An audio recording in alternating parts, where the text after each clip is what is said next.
All right, so let's see. We are going live here, and let's see. It looks like Facebook or not Facebook. Maybe I should consider going live on Facebook. I haven't really thought of that, but no, it looks like YouTube can see me, which is good. It looks like Twitch can see me, so that's good too. So, hey everyone. Welcome here. And let's see, we are going to get started in just a second. I have got two people coming to join me today. It's going to be Lewis Films and my friend Maenad. And they've got lives and they are kind of getting themselves situated. So they're gonna be here in just a moment. Let me I think Lewis needs my help here. So let me go ahead and do that for him. But he needs the invite link. So let me go ahead and get that to him. All right, where is he?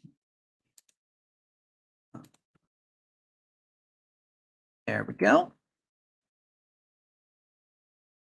So you should get it there, and we should hopefully see him in just a moment. But hello to the Mesozoic Mind.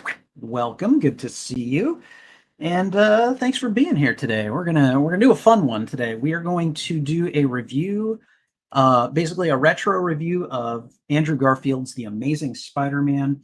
I'm really looking forward to it, and this will be my first like regular episode that will actually have more than one guest on at the same time. So I'm excited. I'm excited.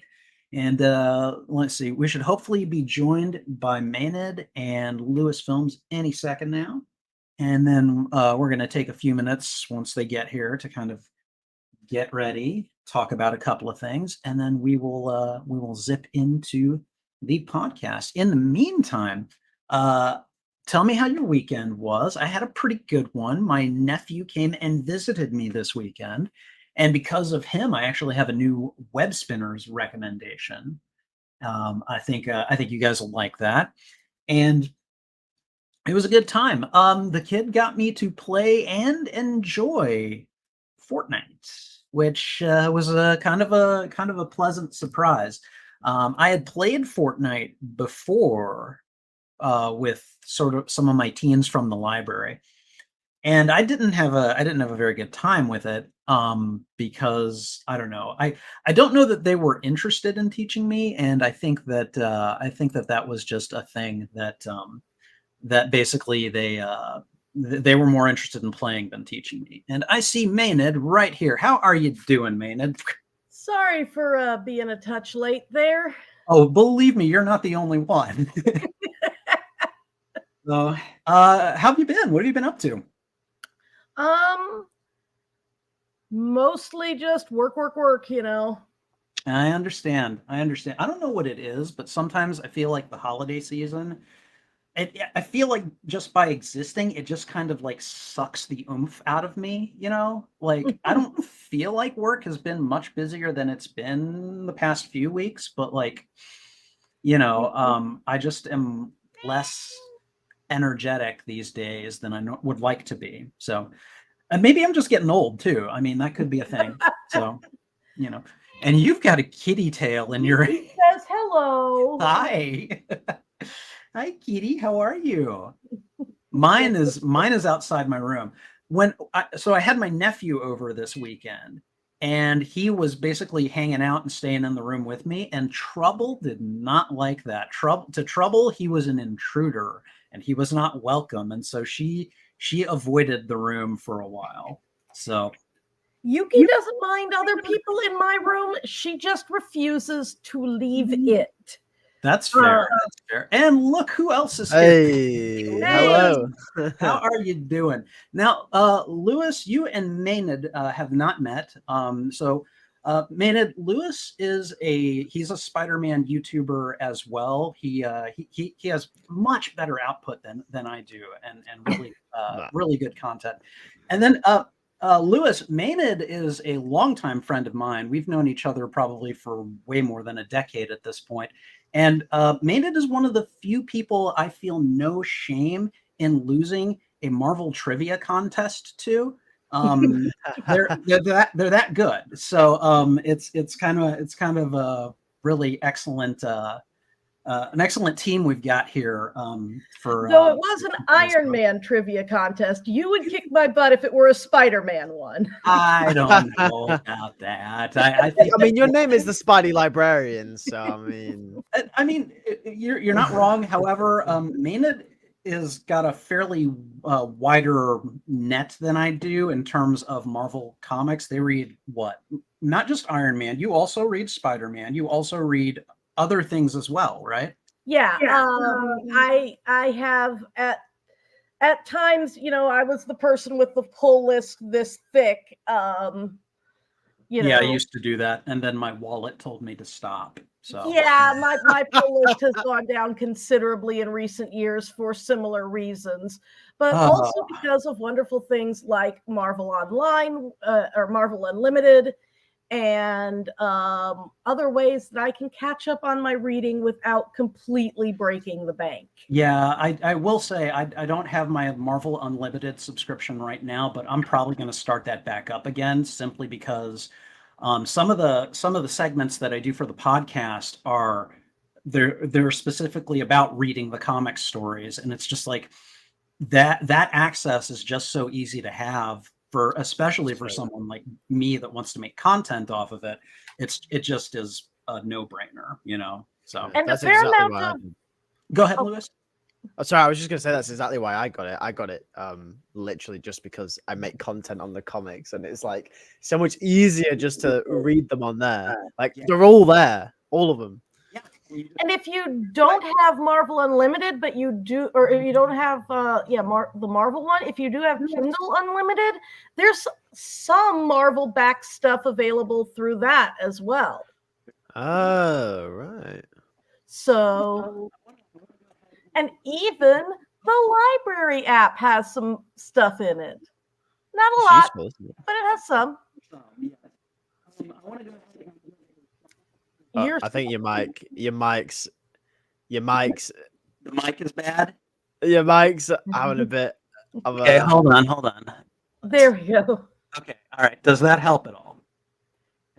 Are we still having issues? I'm going to go ahead and just chatter for a second and see if there's any sound issue. It's kind of wobbling. Yeah, it's cutting in and out. Interesting. Okay. Thank you for letting me know. Let me see if there is something I can do about it real quick. Audio, what have we got? We've got the AI we've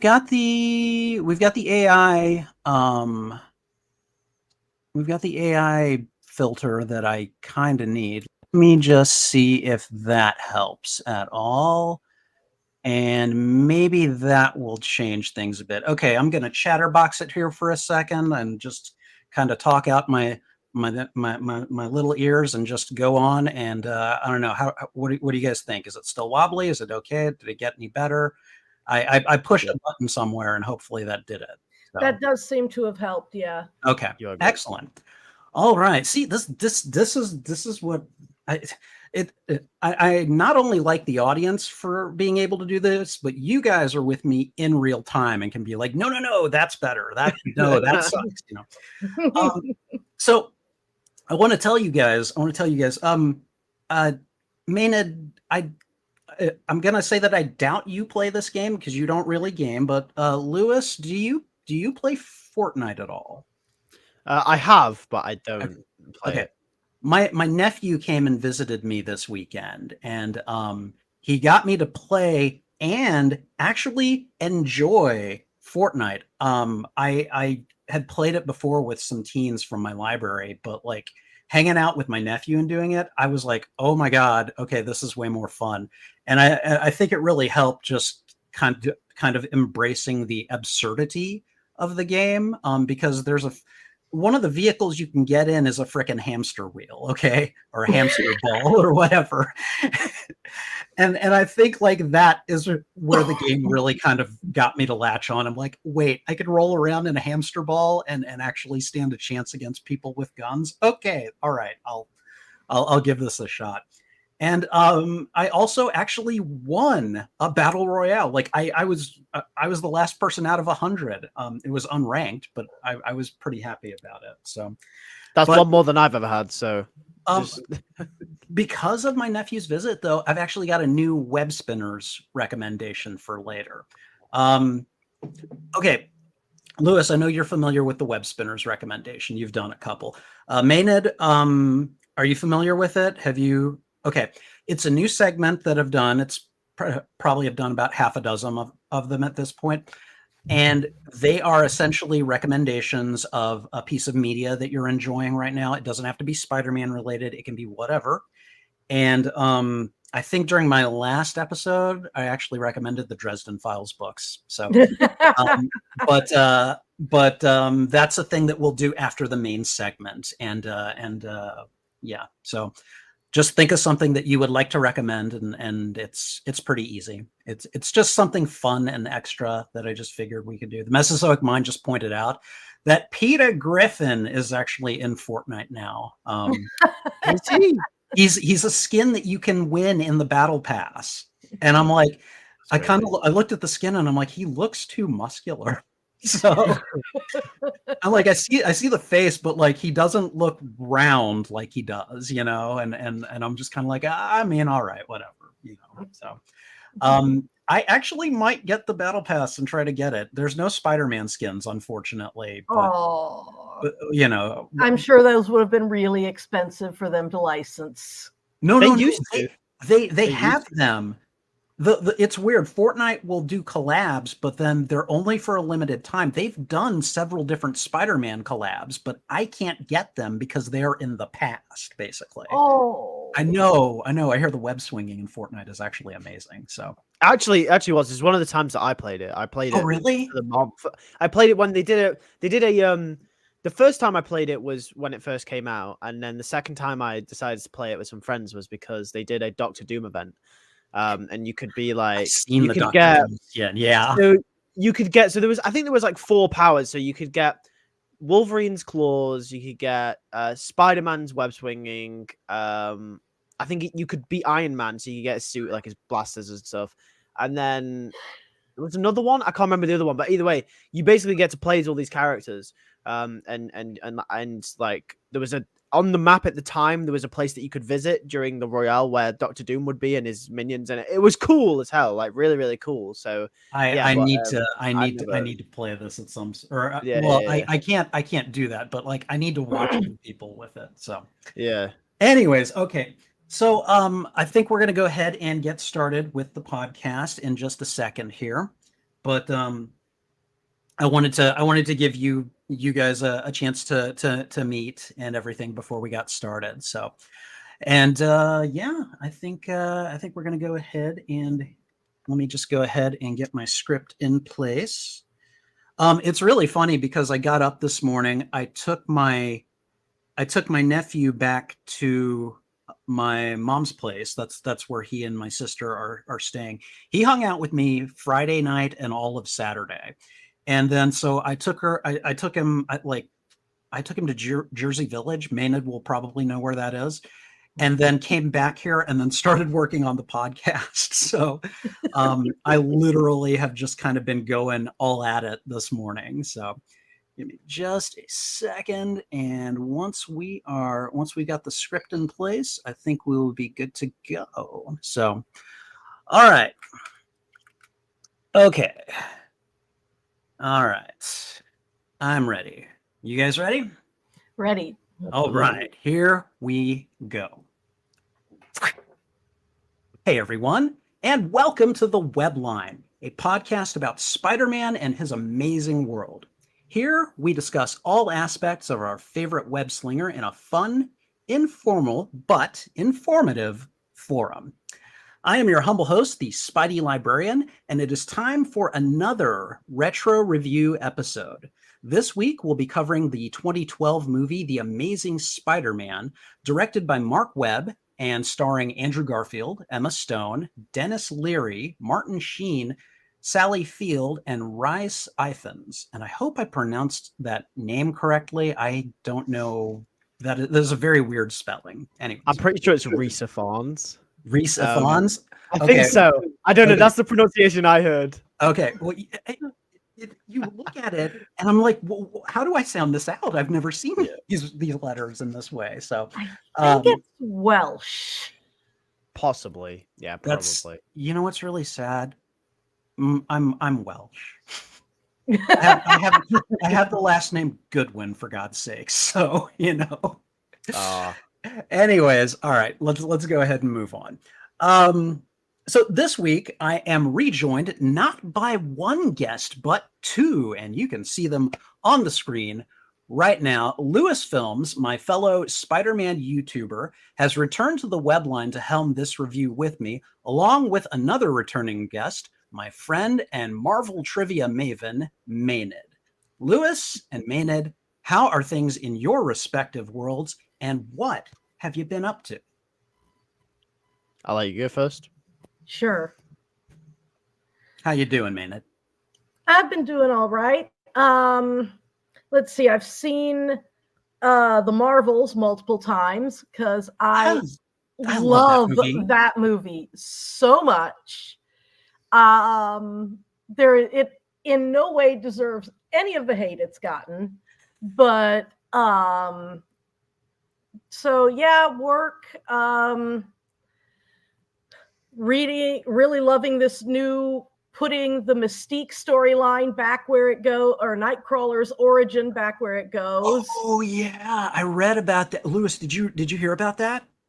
No, I haven't. Oh, please enlighten us. Okay, so Chris Claremont's original plan for Nightcrawler's parentage was rejected by Marvel, and he had to come up with a change to what he had originally planned for Nightcrawler's origin.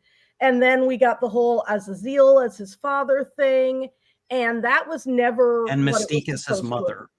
Huh?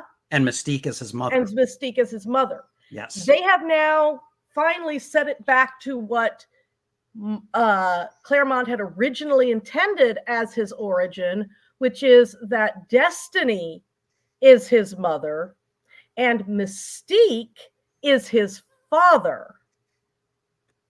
And it is just like, wow. Mystique has the ability to edit her own genetics in such a way, because she doesn't just shapeshift, she gene shifts. And so that's where she got the extra aspects of Kurt's appearance. My understanding is that Lewis has never, like, you said that you've never read an X-Men comic. Is that correct? Yep. Never read an X-Men. So I can only because I can kind of follow the X-Men. I'm not reading them actively right now, but my God, all those mutants in their soap operas, man, can it be confusing. And so, like, I can only imagine how much that might be exploding. This right now. Basically, when Mystique shapeshifts, she doesn't just take on an appearance; she takes on a form. Yes. So if she shapeshifts into a male form, she's male. So it's not just like a chameleon type thing. It's right. She's like, she properly is just a guy. She's right. And she can't quite fully take on another mutant's power by doing that, for comic book logic reasons. But she does fully, and she can take on enough of their power, apparently, that she can pass it on, but she can't take on enough to use it. Maenad, are you wearing a Scarlet Spider hoodie? I am so jealous of you right now. I love that. That's great. I am so jealous of you right now. I thought it was appropriate. It is. So. All right. Lewis, what have you been up to? To be honest with you, nothing much. Very, very boring few weeks since we last spoke. Kind of just doing content. It's pretty much it. I actually no. Okay, I lie. Okay, I have been. So this needs context. This is gonna be really random. Okay. So I do. Obviously, I love Spider-Man. I do all this content on YouTube. It's great. I love doing it. It's it's my passion. But I also do have like a create. I have like this itch for like writing something, right? So Okay. recently, I've actually been working on my first novel, which is coming at some point in the next few years, I think. Hopefully, it's about 3,000 words deep at the moment. Okay. It's a good Couple start. chapters deep. So yeah, that's what I've been doing. I've been kind of itching that little itch I have for something a bit different. Because Spider-Man, talking about Spider-Man, it's great, but you do it too much, you become brain dead. Oh, so... absolutely. So the Mesozoic mind just asked, and I'm curious to ask too, if you're comfortable. What's it about? Like, just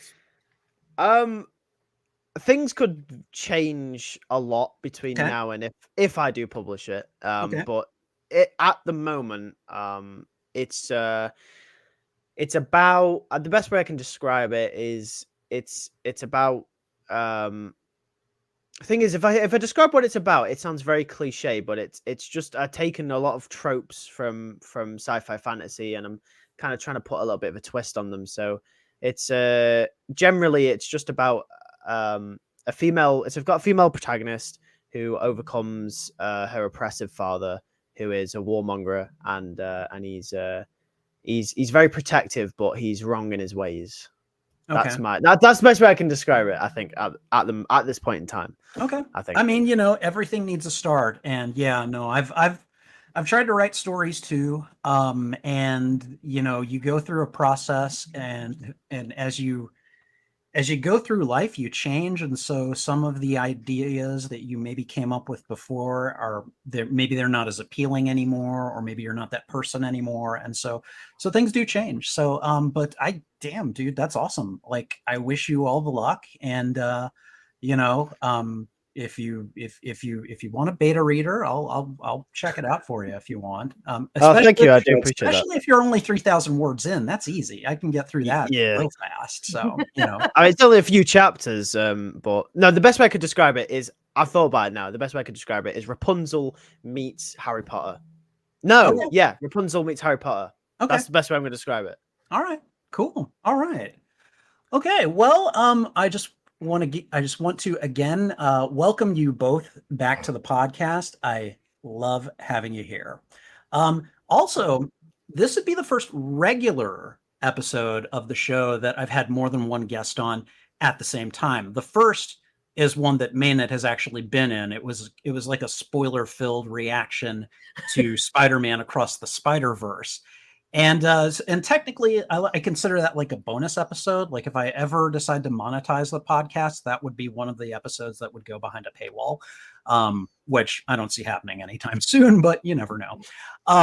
But for me, at least, this is pretty exciting. And again, thank you both for being here while we review and react to this movie. And speaking of things that need development, the Spidey Librarian Patreon gives listeners and viewers of the podcast access to my small but growing community as I keep creating content about our favorite wall crawler.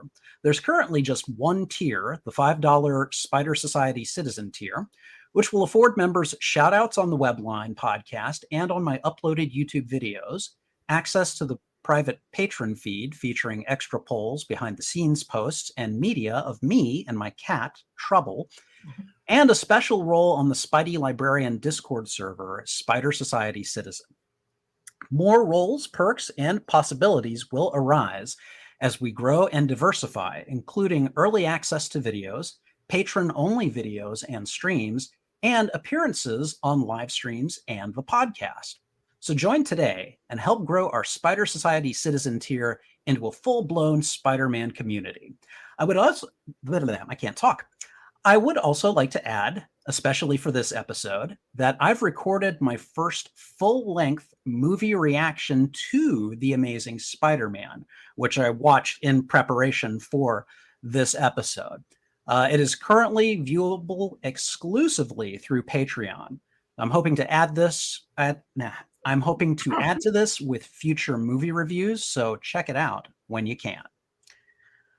Finally, the webline streams on Sundays at 2 p.m. Central Time on my YouTube channel. Be sure to subscribe there as well as on your favorite podcast service and leave us a like, review, and follow where appropriate.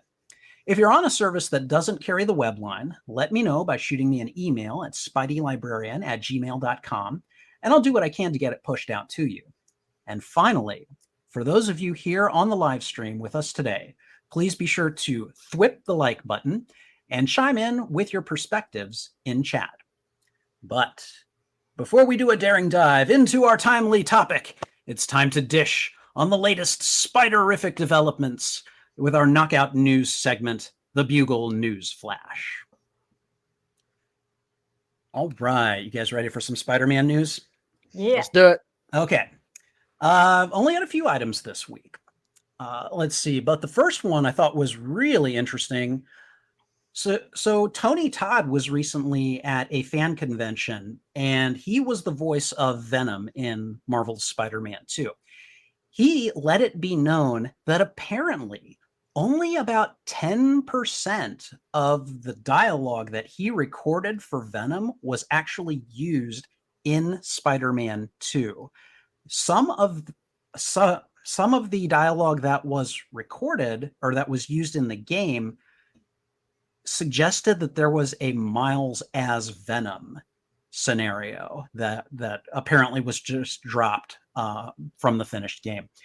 And that seems to be fueling speculation that they are saving all of that for either Venom DLC for the game or probably more likely a Venom spin-off game that they will develop and make into their own thing. I thought this was really exciting news. I was like, oh, really? Hopefully there's going to be more. I really hate the idea of like 90% of Tony Todd's voice work going on the cutting room floor. You guys have any thoughts about this? 90% of that's a lot. That is a lot to pay the professional to come in, do the work, and not use it. Right. So yeah, and there was quite a bit of Venom content in that game, right, Lewis? Yeah. But yeah, no. I was just like, okay, all right. I can stand to hear more of the Candyman as Venom. So hopefully that means we will be getting new content with that material in it. So, all right. Yeah, anyways, Lewis, did you have anything that you wanted to add? I was just gonna say, I think it's about how are they gonna actually make a Venom spin-off game though? Because I've seen rumors about this, right? And there's Insomniac have loosely teased it. Tony Todd has loosely teased it. We've got the like you said, the cut dialogue and the Miles idea that got dropped. Oh, it's all I have to pointing deal with towards something real quick. Okay. It's all pointing towards obviously there being a Venom spin-off game or some kind of Venom DLC or Venom content. How are they going to make a Venom? I've always wondered how they're going to make a Venom game. I mean, they're certainly. I think narratively they laid a whole lot of clues. The little symbiote stone. So they kind of teased Null through that. They could make a scenario, I guess, where he ends up trying to corrupt Miles. I don't know. There are a lot of possibilities. Now making them good, that will be the challenge. But I feel like Insomniac has kind of shown we can do that. There was also the Carnage side quest, which I believe that'll be DLC probably though, right? Well, we're assuming so. We're assuming so. At this point, we don't know anything for certain, but I'm pretty much down for. And Insomniac can make a Marvel game about Paste Pot Pete at this point, and I will probably play it. Okay? To be honest, yeah, yep, definitely. So, The only thing for me is like the narrative, like I said, narratively wise, like I'm a bit unsure as to how they are going to, how would you say, drive the story forward since Harry is obviously now in a coma. Do they introduce Eddie Brock and somehow give him the symbiote?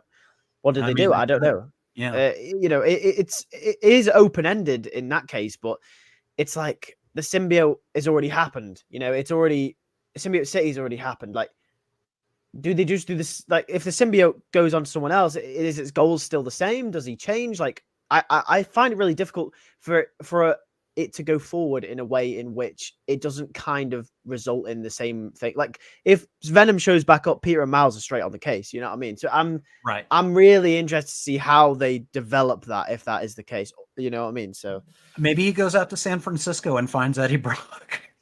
Possibly. Which has actually happened in the comics. Like Venom was in San Francisco and Peter was, across the country, and you're like, is Venom in San Francisco? I should go to San Francisco. And it was a little weird, but it has happened. So, Love those comics. They were great. I know. They do anything they want, and it's great. Speaking of the comics, the Gang War storyline has started with Amazing Spider-Man Gang War First Strike #1 this week. And so far, from what I have heard from people that I trust, my friend Dan Gavazdan over on the Amazing Spider Talk podcast, he says that I still think this has the potential to be like an overstuffed story that will collapse under its own weight. But at least so far, the start has been strong. And so we've gotten a couple of, we've had these gang war storylines in Spider-Man in the past, and they tend to be they're varying quality, but overall they're pretty decent.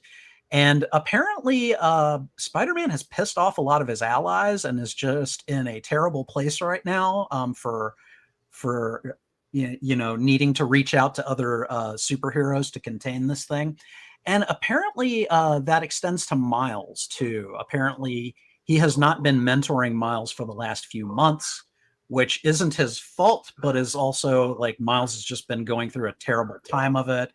And so them being buddy is not in the cards at the moment. So I don't know much about this event. I haven't read it yet. Lewis, have you read it? You generally keep on top of this stuff. I unfortunately haven't. I usually read them. I usually read the Spider-Man comics when they come out. But the last one I read was issue 36. Okay. And the reason I haven't read past issue 36 is because I'm currently working on a video about how I would take the Spider-Man comics and change them. So I didn't want to read any further ahead in case it influenced my video. It's a pretty big video, so I've been working on it since issue 36 came out. That sounds like a good reason, actually. Yeah, so I haven't read on yet. Obviously, once I've made the video, I will read them. But Gang War has been coming for a while, and it kind of felt like, to me, another attempt at trying to win the fans over with something that just won't work. Miles, for me, I've seen the panel of him with Peter and the whole debacle they had about why Miles is annoyed at Peter. I don't know. It doesn't hold any weight for me because the way that they handled Peter going missing in the first place was so poor. It kind of feels like it was a bit cheap. It wasn't like Peter actually did anything wrong, because we were all questioning why MJ was mad at Peter back when the whole event happened. We were questioning why the whole thing was happening in the first place. I think it was just very cheap. I don't know. It doesn't sit well with me, and I haven't read, so I can't really comment any more than that. But okay. All right, Maenad, you haven't happened to have read it, have you? I'm not up to date on that one at the moment. Sorry. That's a-okay. That's a-okay. Also in the comics, they have just announced that Felicia Hardy and Mary Jane are teaming up yet again in a 4-issue limited series called Jackpot and Black Cat that Marvel is going to be putting out in March of next year. And I don't know, thoughts on this? Like MJ and Felicia team ups, I don't know. I've read one or two of them. I haven't been terribly impressed with them, but like, and I haven't read anything since MJ has apparently gotten her jackpot powers. So I don't know what to think of that. But apparently they are popular enough that they are getting a limited series. So anybody have any thoughts on it? I think that First of all, I think the ones where they team up are generally fun. I mean, they're not Okay. amazing storylines, but they're fun. Okay. And I think I don't have any particular criticisms for them. I guess they're just for me not that memorable, and you would think they would be, you know. And I think that with the new power makes another level of interesting comparison between the two, Right. as opposed to the powered and the unpowered. Right. Yeah. So I think it'll be fun. I think it'll be worth reading at least. All right, Lewis. Yeah, I mean, I think you hit the nail on the head there. They're generally fun. It's kind of like, you sit down to watch a Dwayne Johnson and Dwayne Johnson and Kevin Hart film. Yeah, I mean, and those guys. Have you ever seen a film with those two guys in it? It's generally a lot of fun. They tend to not be the greatest films, but they're a good watch. You could just sit down, turn your brain off. That's kind of how I feel about the Mary Jane and Black Cat comics. They're generally not the best stories, but I love reading them because they're characters that we've loved for years and years and years, and it's cool to see them team up. I've never been a fan, though, of MJ having powers. I don't think she needs them. I think she's a great character without them. I think I don't know why they gave her powers. I think her character's a lot more interesting without them, because it seems like Marvel likes to give a lot of people powers nowadays for no reason. But apart from that, I'm glad that they're utilizing them at least, because she shows up once every 5 issues in the Amazing Spider-Man comics now. So yeah, at least she's getting to utilize them, and what a way to do it. So yeah, I'll definitely be excited to read that, because it'll be a lot of fun. Cool. All right. Finally, and this might be the big piece of news for this week. So Tom Holland appears to be in discussions with Sony/Disney about a 4th Spider-Man movie. And the kind of big takeaway from it seems to be that, yes, he'd be insane not to make another Spider-Man movie, but he doesn't want to make a Spider-Man movie just for the sake of making one. He wants to make sure that it is very respectful to the character. He doesn't want to do it unless it's going. He says that he feels very protective of the character, which, I mean, I can understand. He's played him in now 6 or 7 different appearances. So, so this obviously is really exciting news, because of, I don't know about you guys, but I want Tom Holland back for a 4th Spider-Man movie. What do you guys think? I think that he's, given his age, the age that they've got Spider-Man at right now, he's younger than 21, which is how old Kate is.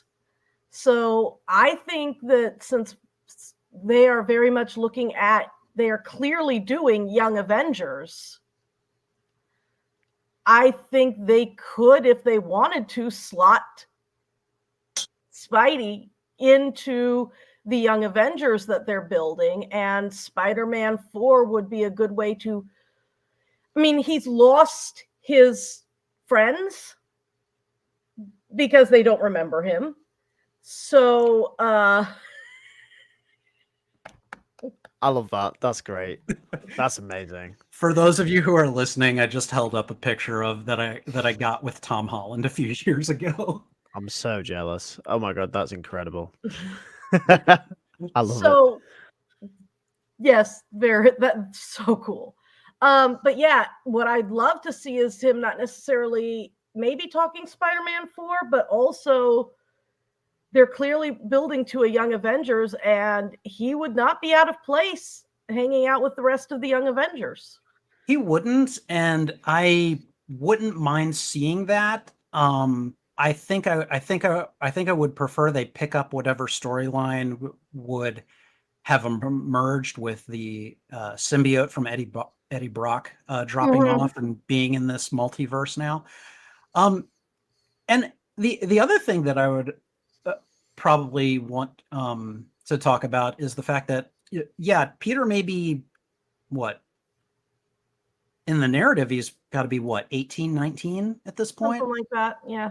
Tom Holland is 25 at this point. And he was like 21 a few years ago when I had my picture taken with him. So The actor is getting older. He still looks very young and everything, but like it's kind of one of those things I've always been interested about in media, because I knew when they started making superhero movies, that was going to have to get addressed eventually, because they can kind of keep their heroes as young or as elderly as they want them to be in the comics. But like when you're making movies, you're dealing with actors, you're dealing with actual human beings who age. And so like I would like to see, I guess if you think of the Homecoming trilogy as like a high school trilogy, like I'd like to see kind of a college trilogy, I guess, so, or a college age trilogy. I don't know. So Definitely. No, I completely agree with that. And also, I want to see something different. Like, I don't mind if John Watts comes back to direct, but I'd love to see a Spider-Man film, potentially with a new director, some new actors, maybe different characters. I want Zendaya and Jacob Batalon to come back to play Ned Leeds and MJ, but I'd rather them introduce them slowly over a college trilogy, like you said. But I think MCU Spider-Man 4 is an opportunity, moreover than anything, to do something with this character. I think that's why Tom is so protective over it, because he knows how it ended in No Way Home was perfect for the characters that they built. It was perfect for the ending of that character specifically. Right. And I think going forward, you've got to be careful. Do you bring the old characters back, or do you do new ones? What do you do? Where do you go with this character? And I think I appreciate that he's so wary about that. But I think personally, for me, it's a perfect opportunity, and I hope he does it, because I'm not gonna lie. I can't deal with another rebooted Spider-Man. I fell in love 3 times. I can't do it a 4th. Toby was perfect. Andrew is perfect, as we'll discuss today. And Tom, I love Tom Holland. Please make a 4th with Tom. Please, I love Tom Holland. Please. I do want Tom Holland to grow up in the Spider-Man role, like, because like they tell all of these stories where he's young. I would like to see some of the stories where like he's married, or and I remember thinking this well before I was in my 40s or anything. I wanted to see him do not just like some of the more kind of mature stories. I kind of wanted him to be in different situations. It's kind of why I like the idea of like Miles and Silk and Gwen coming along and him being like, Ted Lasso for them. He's like their coach, and trying to help mold them and help them win, at superheroing. So I don't know. We may get it, we may not. It's all speculation at this point, but that news was exciting to read this week. I was like, okay, he's taken his year a break, or at least he's gotten through a good chunk of it, and he's starting to talk about it. So that's extremely exciting for me. So, all right. Well, I think that's all the Spidey news for this week. Now, let's move on to our featured segment, a retro review of 2012's The Amazing Spider-Man. Woo! Let's go. I'm sorry. I'm gonna be right back. I'm sorry. Well, you go for it. Go for it. We can hold for a moment. So, all right. Maenad, you didn't play Spider-Man 2. Do you mind if I spoil the ending for you? No, we know I'm not going to make it entirely through one of these on my own. Actually, you know what? There may be people in the chat that haven't seen the ending that want to say it or play it. So maybe I shouldn't spoil it here. So maybe I won't do that. But I'll tell you about it. There's something really exciting that happens at the end that I was like, yes. Do that, Insomniac, I love you, but there were a lot of interesting developments in that game where they took a lot of people and events and storylines and everything, and they did them well, but they put their own really noticeable twist on it. It's and again, I really can't get into it without spoilers. The game's only a couple months old, so I don't feel like I should spoil it. But I do think that I know how you're not particularly good at video games, but like I think that in terms of the narrative, it's a story worth experiencing. And so it might be a good idea whenever you get the time to like find like a collection of all the cutscenes or something and just like watch Or those. watch a let's play of it or Yeah. something. Which, okay, and I'm going to plug myself here. I did a let's play immediately as soon as the game dropped. So, as a matter of fact, Lewis and I both did let's plays of the game. So I got it hopefully- done just in time to do the podcast. And actually, Lewis, who was actually talking the game with me, was still playing like right as we were about to air the podcast, and so I delayed the podcast and went onto his channel and was helping him actually beat the game. So I was stuck on Venom. I was like, I got a podcast to be on Venom. Come on, let me beat you. Come on. Yeah, it was funny. I loved it. I loved it. So, all right, okay. The Amazing Spider-Man 2012. I'm going to talk just a little bit about a tiny bit of historical context, and then we're just going to move into it. So, when Spider-Man 3 hit theaters in 2007, there were whispers of a fourth one on the horizon. Unfortunately, they were dashed when Sam Raimi walked away from Sony, which led to them rebooting the franchise with Andrew Garfield as Spider-Man. When the film, excuse me, when the film made its debut in theaters, it was on the heels of Marvel Studios The Avengers and felt very different from the Raimi films. I feel like these two factors made a pretty big impact on how the movie was received, but there were definitely other developments at play and other issues, which we will discuss soon. Lewis, Maenad, what were your initial impressions of The Amazing Spider-Man? And we'll start with Lewis. Initial impressions. This was actually the first Spider-Man film I saw as a kid in theaters. I was too young to see Tobey in theaters, but my first initial thoughts for this film was confusion. Not only because I was a 10-year-old kid and I didn't see Tobey Maguire on the screen, but because I don't know, it felt different. And you alluded to it, that it was so different to the Tobey Maguire films, and it was so different to the Marvel films coming out at that time.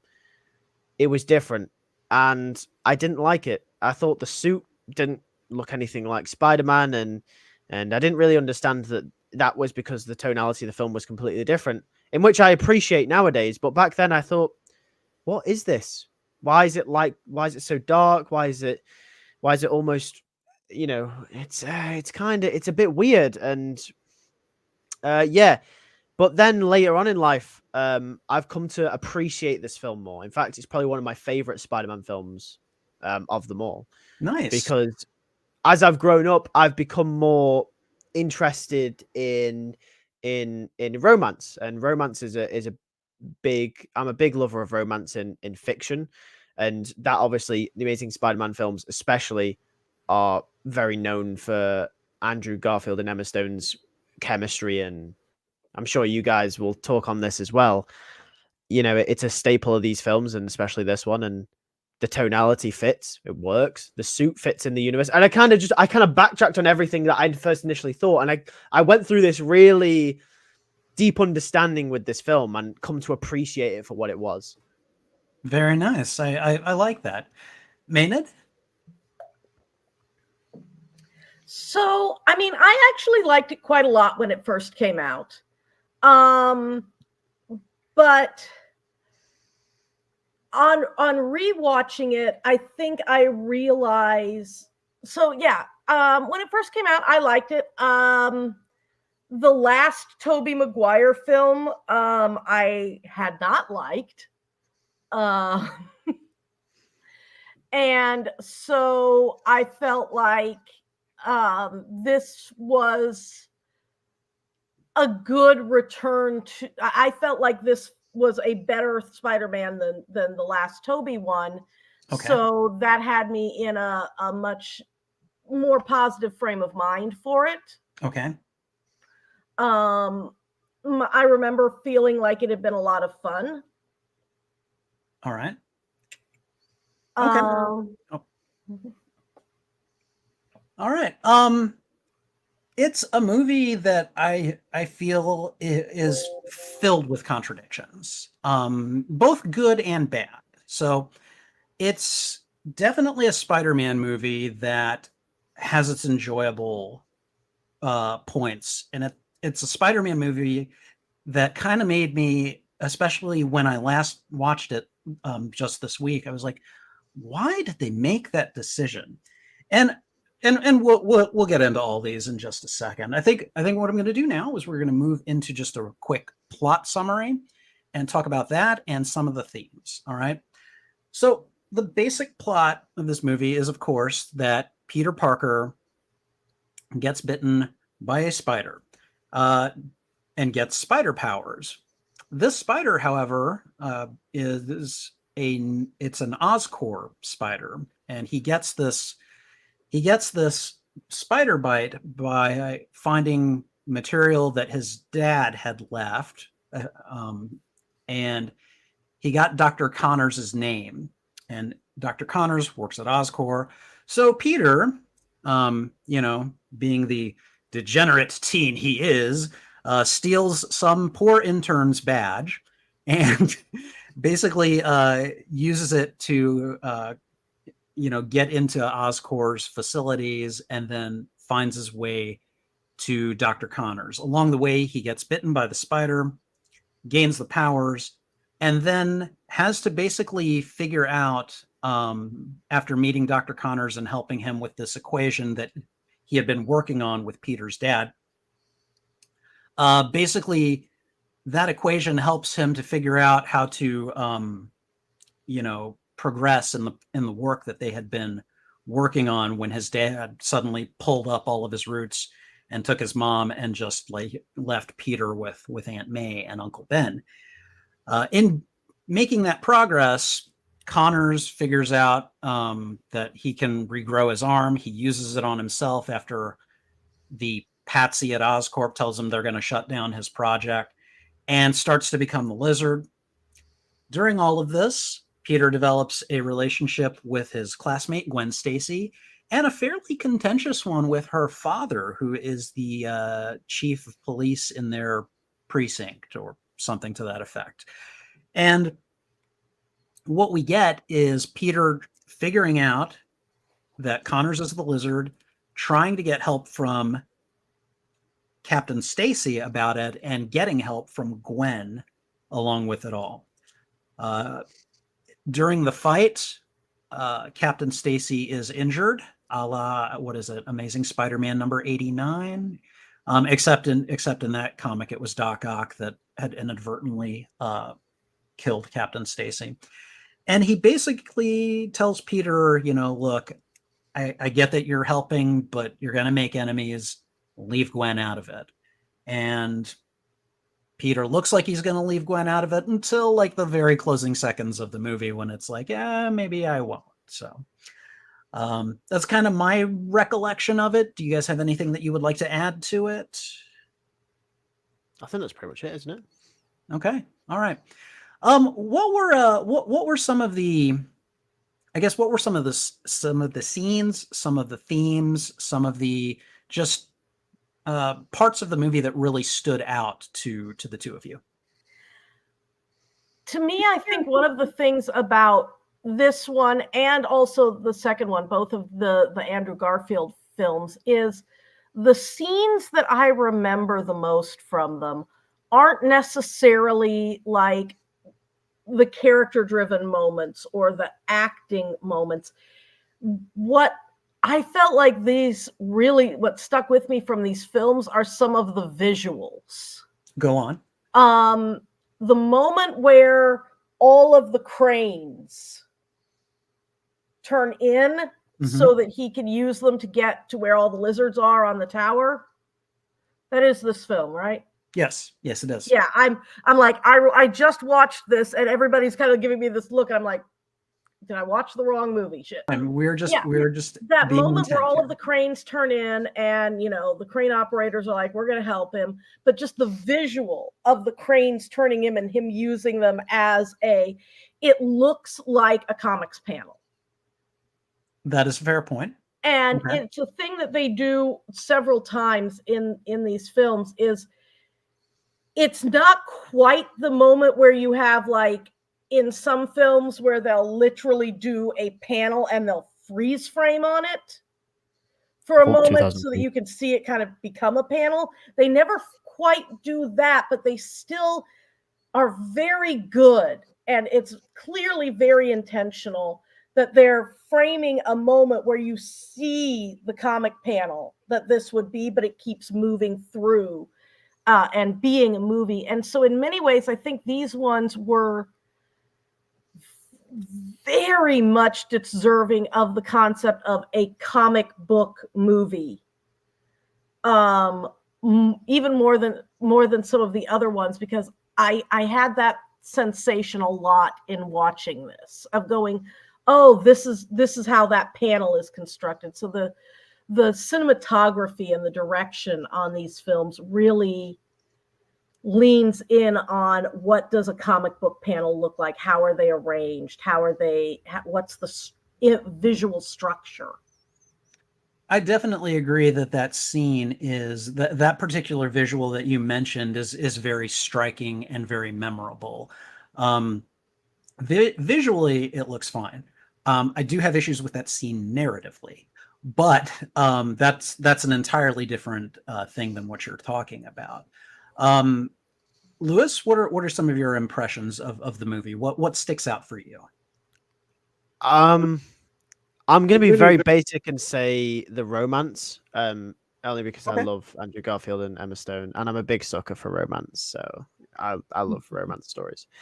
But I'm gonna comment on the point about it being a comic book. I've never thought about it like that, but now that I think about it, you are so right. You really are. So I did when I was at university last year, I did no, not last year, this year. Was it last year? I think it was last year. Last year, I did a class on comic book films, comic book adaptations, and we spoke about how in some comic book adaptations they tend to be more they try to emulate the panels properly from a comic book. Examples of it done very interestingly early on was Ang Lee's Hulk 2003, and obviously a very later example of this was Into the Spider-Verse. But they said generally that film kind of adapts comic book on its own medium, where frames are given to you in a series of events. However, you can't control how fast the frames come to you, whereas in a comic book you can. And I think that's what's so interesting about The Amazing Spider-Man, is that the way that you said it, like the frames will continue, but you see the shot form into a comic book like panel. And I've never thought about it like that, because linking back to what I learned last year, it kind of makes sense. They knew that, yeah, the audience is going to see this like a comic book. Frames are continuing to move as you would read through a comic book, but we can frame it to where one of the shots will form into a panel. They will form into this, this double splash page, or this close up of, or even the one where Peter's fighting Lizard in the school and he does the Spider-Man pose. That is a comic book shot if I've ever seen one. So yeah, you're totally right. I never thought about it like that, but it's so true. And yeah, you made me see the film in a little bit of a different light there. I won't lie. That's very, very, yeah, no, it was cool. You're so right. Yeah, but that's amazing. Yeah, I mean, honestly, for my own part, the overall the overall impression that the movie leaves with me is this was fun. It's not without its issues, and just one example of that is Aunt May. Okay, are there really any memorable scenes with Aunt May in this one? Like, not really. No, I think so. This is going to sound, it's like really ironic, because the second film is generally considered one of the worst Spider-Man films. A lot of people don't like that one, yes. But Aunt May is so much better in the second film. She's actually one of the highlights for me personally. Yeah, She has I just remember like I remember going, okay, all right, they've got Martin Sheen as Uncle Ben, and like they took a slightly different approach with Uncle Ben, and I'm like, okay, all right, it's a little bit jarring, but I can get behind it for the sake of them trying to do something different. But like I felt like Aunt May in this movie was a prop, and I felt like that was a terrible thing to do to Sally Field, who is an amazing actress, you know. And I guess kind of overall that's kind of one of the ways that I feel about this. Like they nail it in some areas, and then there are other areas where I'm like, what are you doing? You know? And I will say, building on your comment, Lewis, about liking the romance, any problems that I have with this movie have almost nothing to do with the acting itself. Andrew Garfield and Emma Stone are, I mean, fireworks in this movie. Like as soon as they start talking, it's like, oh, he's so cutely awkward. Oh, she is Oh, so cutely awkward, you know? tell me And about it. and they really, I mean, like they really do a good job of selling it. Now, of course, as with apparently all Spider-Man love interest actor pairings, they started dating, you know? And for I mean, they were dating for a while, if I remember correctly. All They're through both films and quite a while after. Yeah, I mean, they're not together now, but they were together for a while. And so it's just kind of transferring the chemistry from real life into the film. They did an excellent job of that. And again, I don't think there's any one actor that I have like issues with their performance. I mean, even the Patsy guy at Oscorp who was threatening to shut down Connors' work. I mean, he did a fine job. I hated him. I was like, yeah, I hate you. I want to smack you. So he was doing a fine job with his role because that's what That's that what role you're is supposed to do. feel like about that character. Yeah. The Mesozoic Mind says that he is not the biggest fan on how they handled the lizard. And actually, I kind of want to build on that. And maybe this is just me being superficial here, but man, I hated the way the lizard looked in this movie. I really wanted to see like a freaking miniature dragon or I wanted the snout to be longer. He looked too human, I guess, for me. I don't know. But I really wish, like, there are certain comic panels that I really wish they had emulated in terms of his look, and I don't know. Love the character, at least the character concept. I didn't care for how they carried him off in this one. So I don't know. What do you guys think?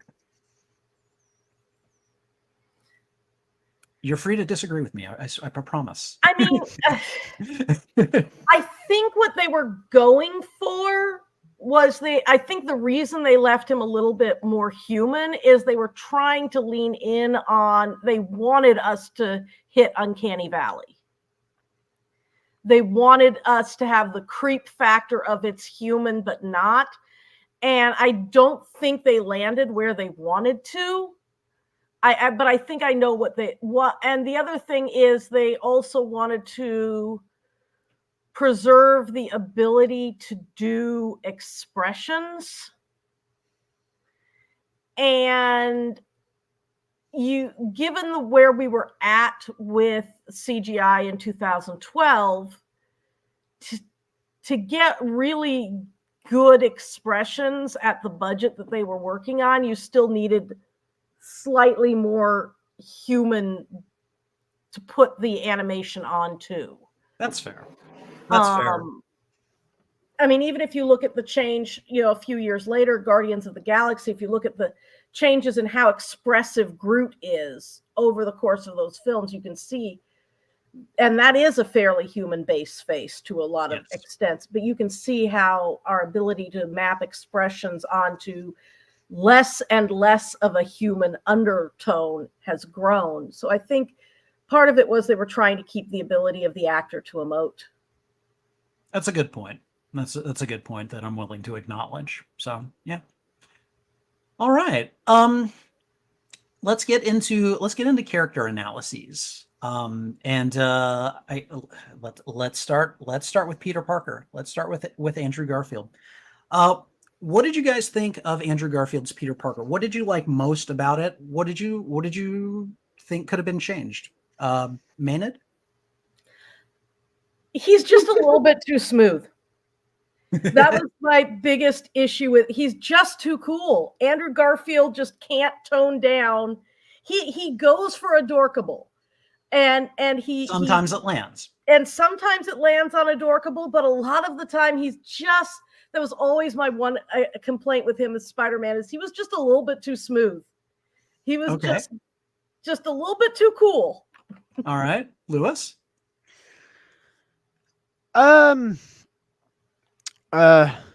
love Andrew Garfield. Yeah, they make me love him so much. Yeah, no, I get that. I never really had that same issue with him. I see why people think that. I 100% can see where people have that issue. Especially coming off the back of the Tobey Maguire movies. As well. You know, it's like night and day, isn't it? Yeah. Like night and day. Yeah. Mm-hmm. But I never saw that as an issue because Andrew Garfield's version of the character, or the whole movie, really was largely, very, very largely based off the Ultimate Spider-Man comics by Bendis and Bagley. Absolutely, yes. And you read the Ultimate Comics and you notice that Andrew's Peter is a lot like Ultimate Comics Peter. Ultimate Comics Peter is a bit of a dick. He's witty. He's got comebacks. He gets bullied by Flash, but he's still got all those Peter Parker traits. He's picked on. He's the nerd, but he's not afraid to give someone, hand it back to someone if he has to. And he is smooth as well. He's smooth with MJ, with Gwen, with all the he is proper, like he's a proper, like, I don't know how to describe him. He's that type of guy, especially when he first gets his powers with Sally Averill, I believe the character was. He ends up like, almost, doing censored stuff with her that comics can't display. But I think it was implied. Right. It was implied that it was going that way. So yeah, Andrew is very largely, I think, based off Ultimate Peter, which is why I never had a problem with it, because I love Ultimate Peter. But I can see totally why people would. It's like night and day from the Tobey movies and some of the other adaptations of Spider-Man. So, I mean, I'm pretty much thinking that, like, when I was watching when I was doing my reaction and just watching the movie, that was one of the points that I absolutely made. Well, I made both of your points at one point or another. That yes, he absolutely is based on Ultimate Comics Peter, and then to Maynard's point, yeah, he's too cool. And I don't think it helps. I do not think it helps that Andrew Garfield is playing him, because I'm not afraid to say it, that is a gorgeous man. Okay, he's too hot. He's too hot. Yeah. Oh my god, he's gorgeous. Come on, let's not beat around the bush. This man is so hot. And it's just like okay, he's cool. Like, he's super cool, and he's also hot. Okay. Yeah. How are you supposed to resist that? How's this guy an outcast? Yeah. He skateboards. He's really good with the photography. He's got girls asking him to do photo work for their boyfriends or something. Yeah. Like he's just got so much going on that it's very easy for me to go, oh yeah, no, he has got way too much going on for him to be like a real outcast, Yeah, he should be like one of the most popular guys in that school. Yeah, but I mean, my high school crush. Yeah, but to Lewis's point, I mean, that Peter Parker from Ultimate Spider-Man is very different from the Earth 616 one, in the sense that, I mean, Earth 616 Peter was kind of a dick when he was that age too, but he was a lot more of a wallflower. He was a lot more he was a big nerd with with the glasses and everything. And I think I remember reading it might be in one of my comics that I have, one of the graphic novel trades that I have, where they had notes about how they made Peter in Ultimate Spider-Man. And, one of them was he's a geek or a nerd or a dweeb or whatever you want to call it, but he's also really cute, and the cute was put in caps, So I mean, they were they were definitely they were very deliberate in making a very specific type of Peter Parker. And it can you could easily argue that, yeah, Andrew Garfield knocks it out. He's just too good looking, Yeah. Ugly him up a little bit. I don't know. Now, what do we think of this Spider-Man? I for one really liked the spider snark that he had. He was really good at cutting his enemies down verbally, Probably my favorite thing about Andrew Garfield's Spider-Man, even more than the cinematography, is that he is so quippy. He really nails that Spider-Man quippiness. I agree. Lewis?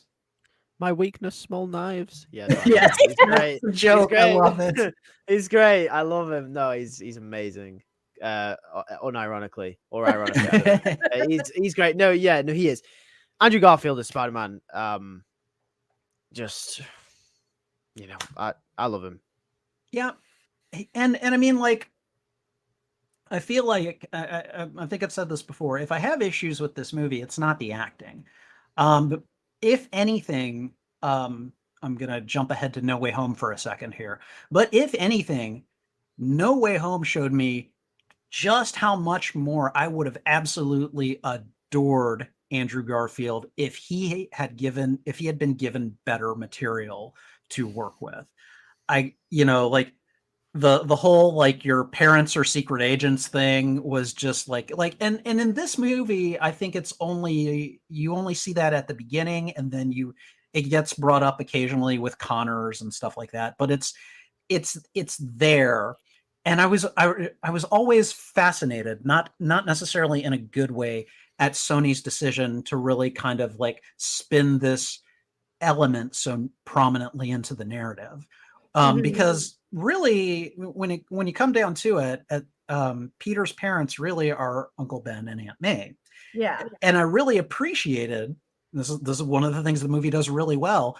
I really appreciated when Peter actually tells Ben, you're a good dad. Like, he actually gets to say that to him in this movie, whereas Tobey Maguire never had that opportunity. Like they parted kind of badly, and like, this Peter and Uncle Ben kind of part badly too, but at least Peter was given that opportunity to say, hey, you're a good dad, and I appreciate what you do for me. I really am happy that one of these movies included a scene like that. I think it includes that scene, but at the same time, like, making his parents so prominent in a way that they usually aren't. And then, in giving Aunt May and Uncle Ben both this whole, like, it introduces, because it not only puts them narratively prominent, it also character-wise introduces a level of anxiety in May and Ben both, of the whole, like, we know we're not your real parents kind of thing. And, the resentment of his parents for leaving him in a way that usually isn't an aspect. It's not something that I usually associate with a Spider-Man story. Like, anxiety over his birth parents usually isn't a big deal. And so it was definitely a very different take. And especially for me as an adopted kid, it felt a little weird, I guess. Weird how?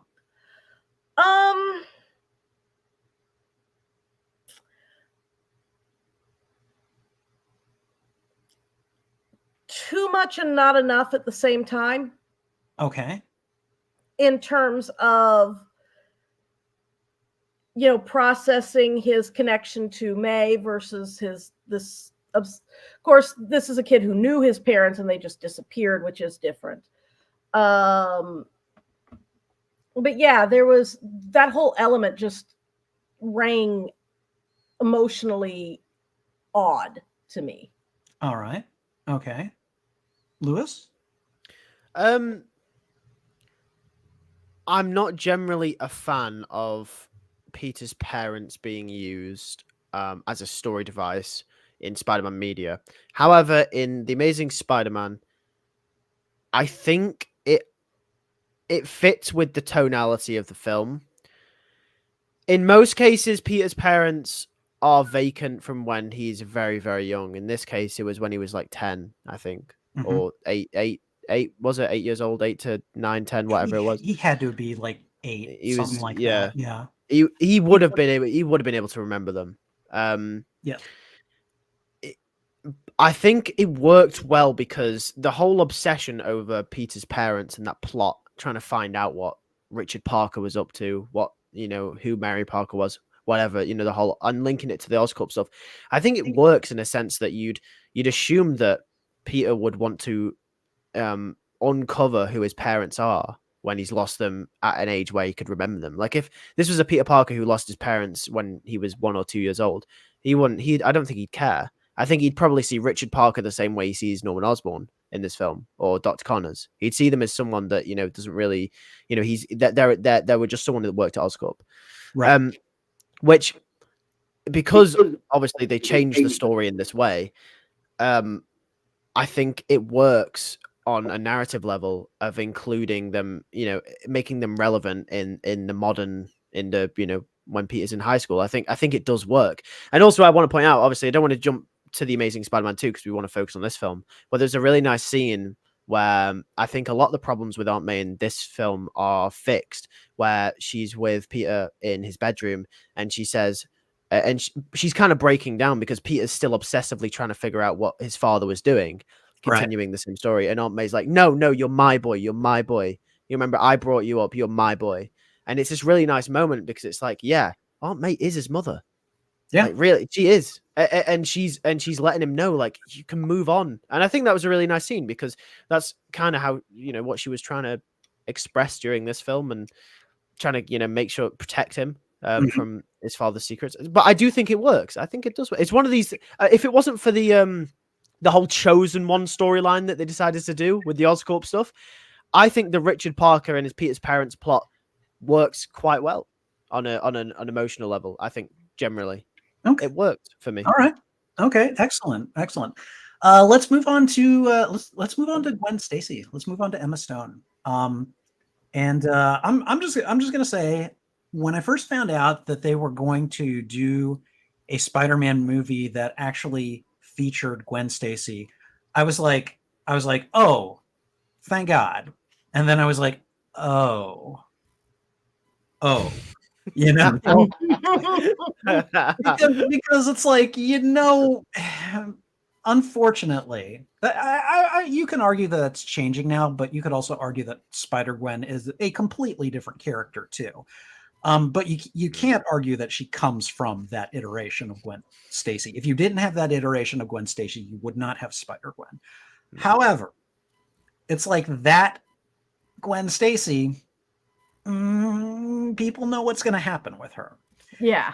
And I think nothing would have gratified me more than, and again, I guess I'm touching on Amazing 2 here, but nothing would have gratified me more if they had found a way to subvert that or invert it or just change it in a way that worked. But the problem with doing that is that we've got this mythology of Spider-Man that is built up, that is just, it revolves around this so strongly, the comics iteration, that it would have gotten so much pushback no matter what if they had changed it.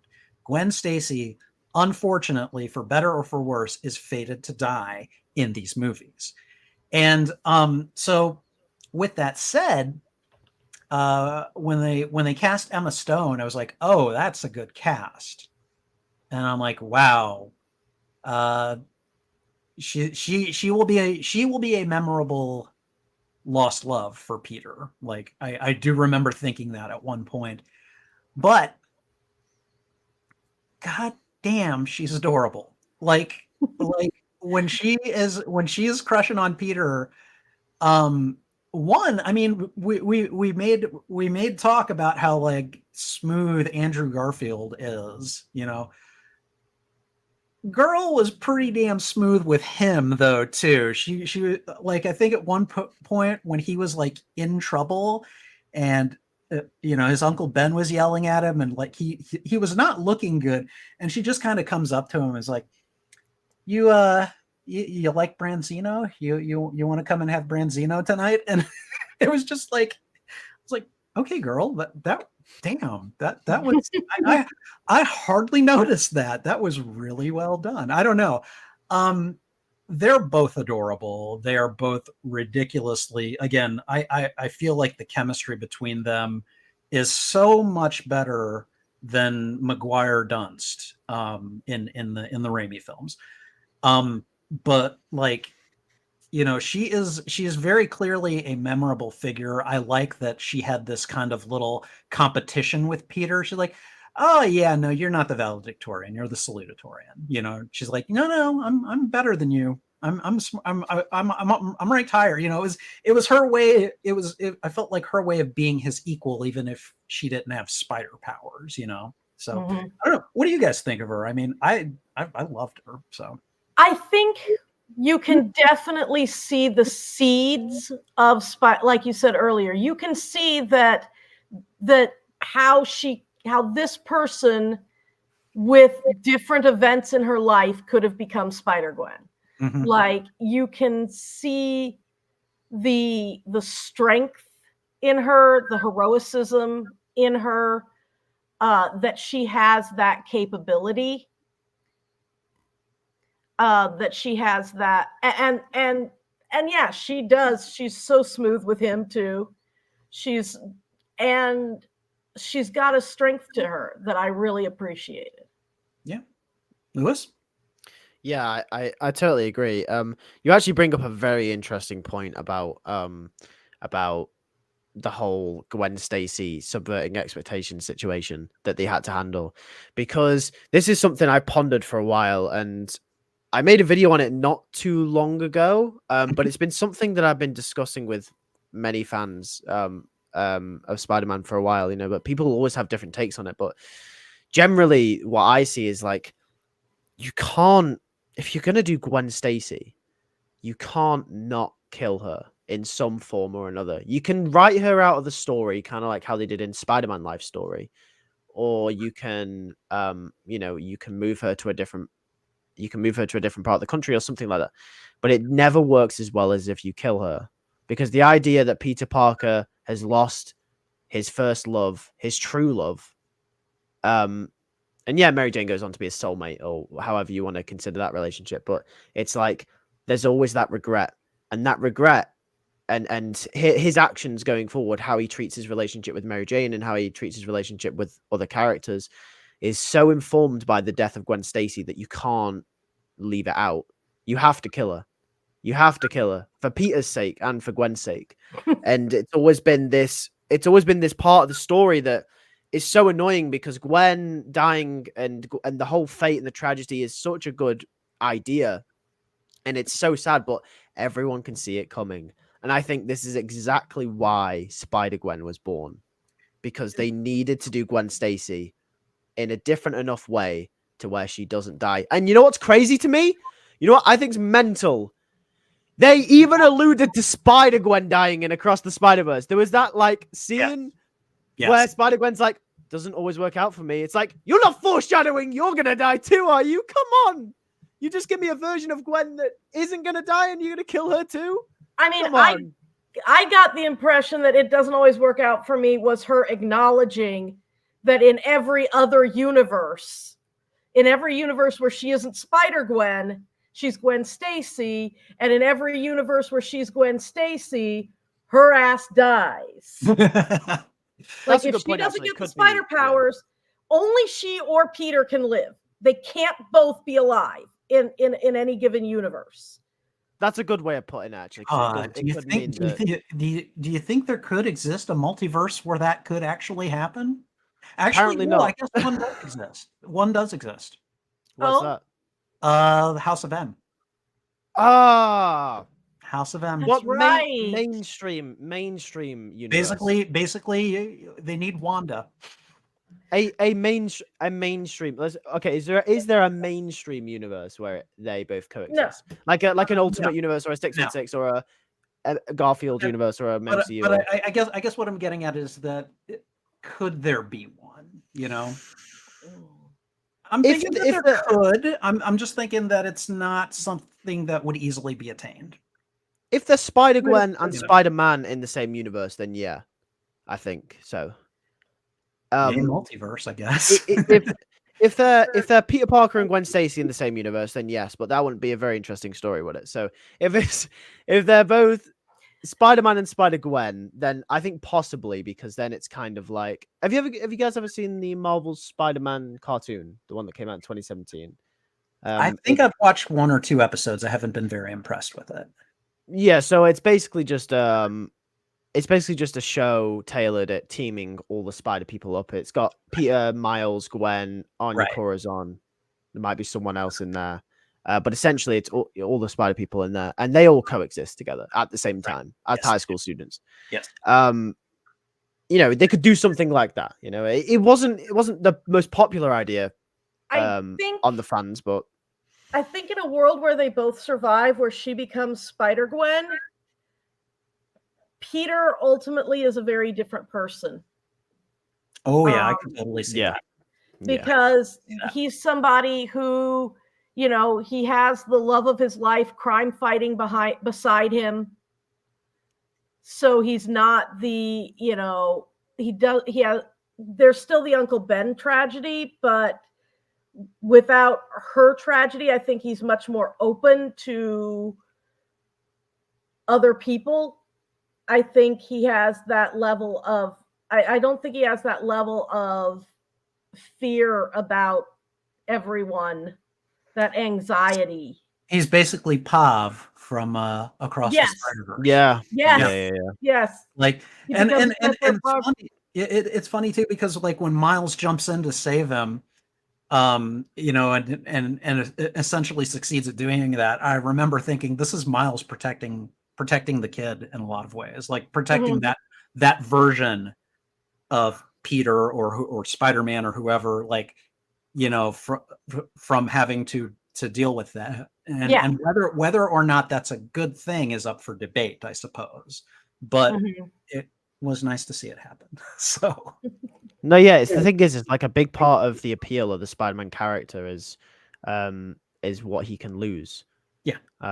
And Gwen's death represents that. A big part of who Peter is like, his relationship with Mary Jane after Gwen dies is like, let's not screw this up twice, sort of thing. You know what I mean? Right. Yes. He has a responsibility to protect Mary Jane. He has a responsibility to protect his friends, his loved ones, people close to him. If Gwen's a superhero alongside him, let's just assume it's not Gwen from the multiverse because that's a different story because that's not his Gwen. Let's just say his Gwen becomes Spider Gwen.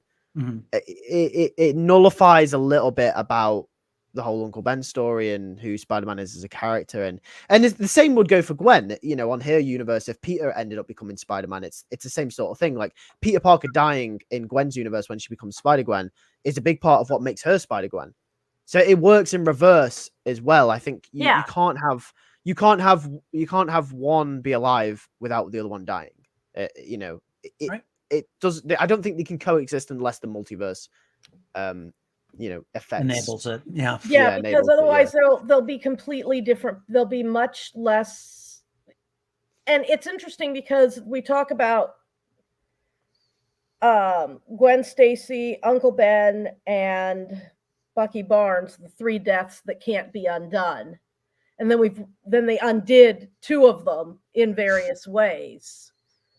I mean, counting multiverse, they've done it with Uncle Ben too.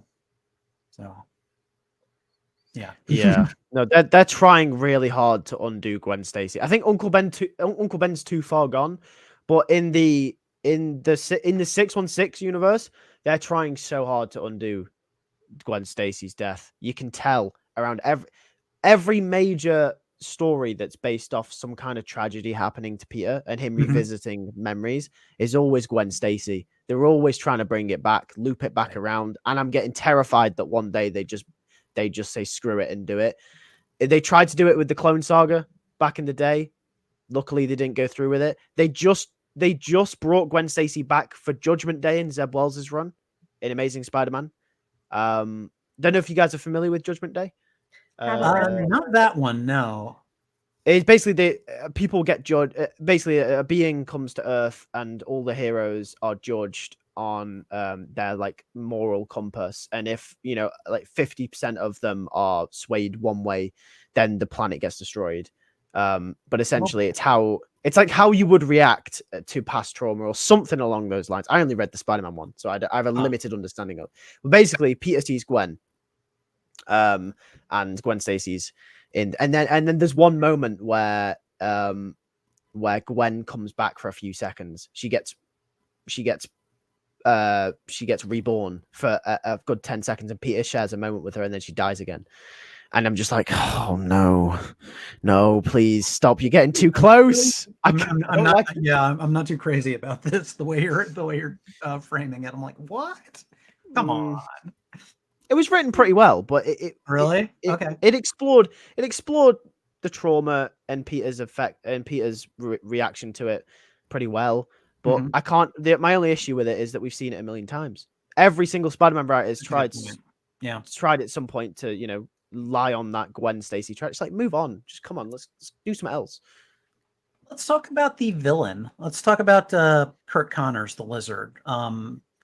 I mentioned earlier I didn't care with how they did up his appearance, and you guys gave some good responses to that. What do we think of just like Kurt Connors himself? What do we think of? And I'm probably going to mispronounce it again. Rhys Ifans' performance as that character.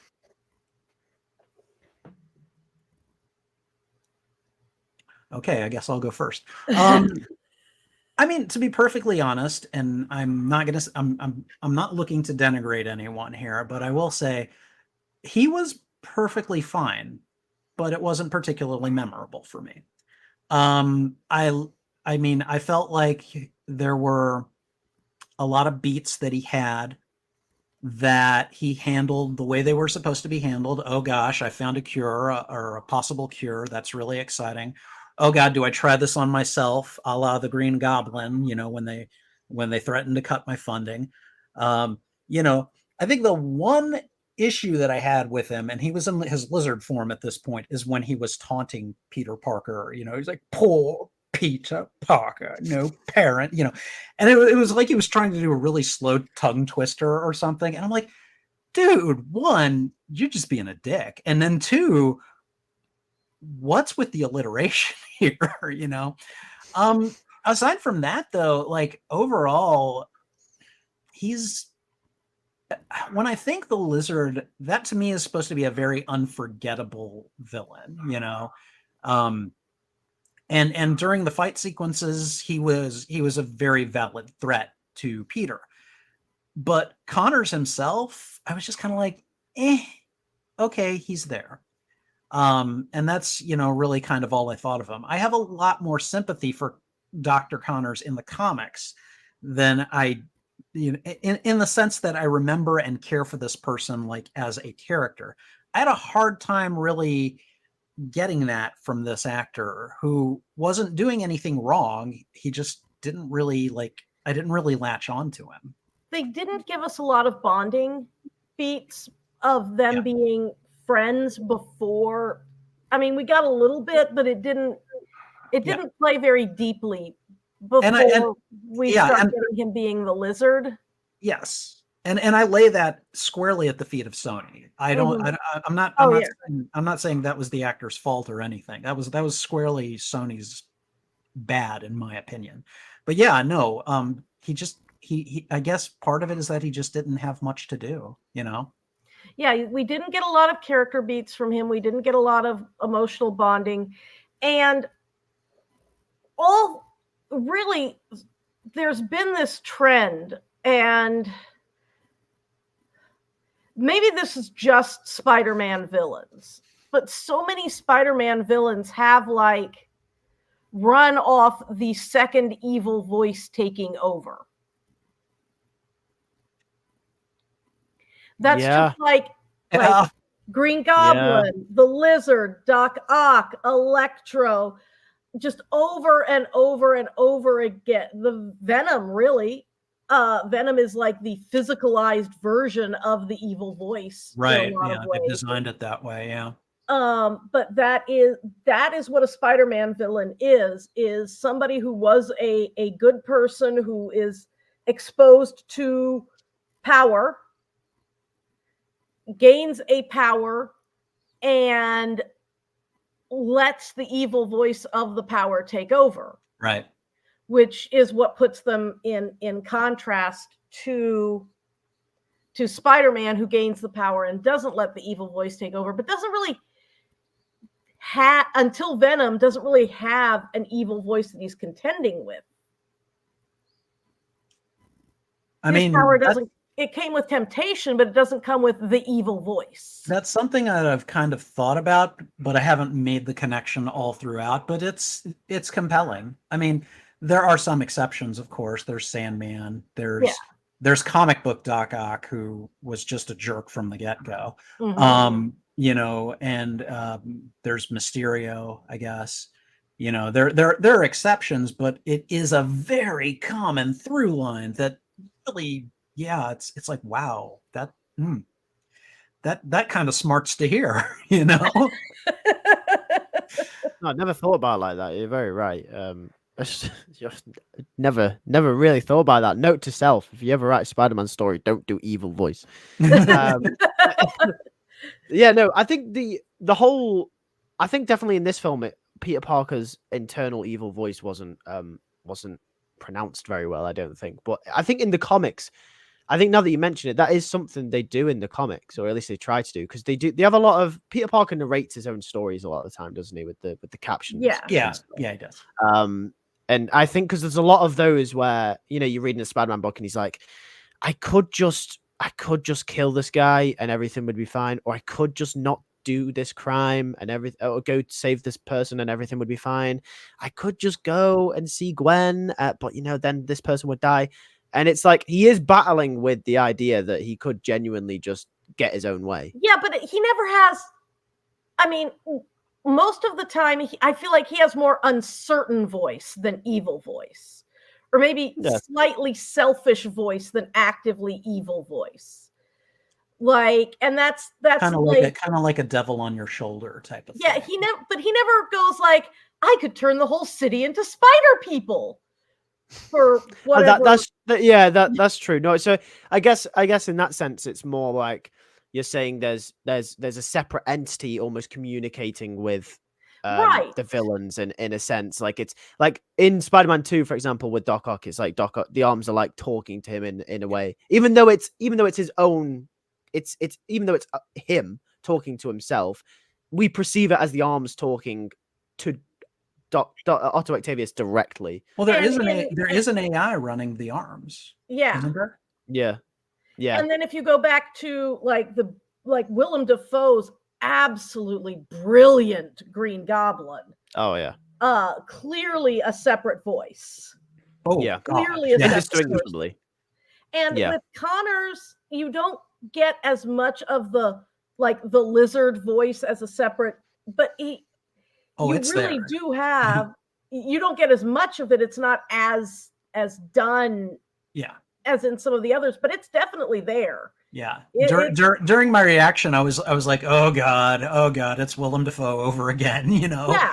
It's the same structure, which, but I don't think. And this isn't to give Reese a hard, to say anything against Reese's performance. Willem Dafoe was like, that was a high frickin' bar. Yeah. For that particular character breakdown. But I do feel like it was too close. Like it's hard when you live. Yeah. Yeah, they saw this thing worked really well in the last Spider-Man, so we're going to do it again. But they had a high bar to clear, and they didn't quite clear it. No, they didn't. But it's hard when Willem Dafoe is one of the best actors to have ever lived as well. You know what I mean? He's like so good, and you're living up against that. He did that. Like, he's a great actor, and he's done many award-winning, wonderful, great films. I still think that was one of his finest tours of acting. Yeah, I cannot wait to get into No Way Home, but that unfortunately that's a ways down the line. But but yes, that will be an excellent discussion to have. Last two characters. Let's talk about Aunt May and Uncle Ben a little bit. Now, I've pretty much said what I think about Aunt May and Uncle Ben. Like I felt like Martin Sheen, you know, they did a different take with Uncle Ben. It was good. It was memorable. I can understand why some people might have had issues with it, but overall, I liked him. I thought he was a decent on-screen representation of that character, with just a little bit of a twist to him. Again, Aunt May, I just felt like she was a prop in this movie, and I was like, why did you hire Sally Field to play this character if you're going to have her do almost nothing? And overall, like, I guess I kind of like the scene where she was arguing with Ben a little bit to tell him, hey, stop blaming him and, stuff like that. But like, I just wish she had been given more. Overall, I mean, I like those characters, which is why I wanted more from Aunt May. What did you guys think of them? I thought one of my first thoughts was that more than every other iteration of screen Ben and Aunt May, these people were from New York. Okay. All right. They were the most clearly working class, not just that they didn't have money, but that they worked, and that the amount of work that they had to do really told on them. All right. They worked in factories. And I think that how their emotion came across was partially leaning on that, more both working class and northern stereotypes of stoicism. Okay. Yeah, get those damn bowling trophies off the table. Yeah. Yes. But I agree that they definitely didn't do nearly as much with Aunt May as they could have, and clearly could have, because they did do in the next one. Yes. Okay. Yeah, I love Sally Field. I've seen her in some very good stuff. Unfortunately, I can't claim that this is one of those. This movie was one of those for her. And I'll probably be singing a different tune for the next one, but at least this one here, I was just like, why? So, all right. Do we have anything else we want to say about any of the other characters in the movie, or any of these that we didn't get to?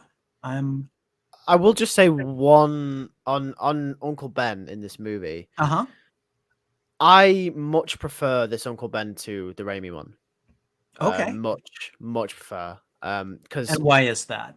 Linking back to the connection to Ultimate Spider-Man, you could very much feel like this was in the same way that Peter was a very big adaptation of that character from the Ultimate Universe.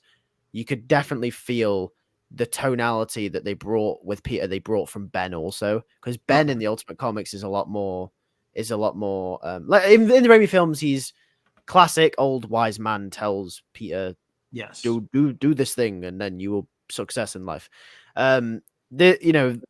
This Uncle Ben was a lot more, I felt a lot more relatable, and especially on Peter's sense. Like I could feel like I could get the sense that this guy could be my dad. You know what I mean? Like he's relatable.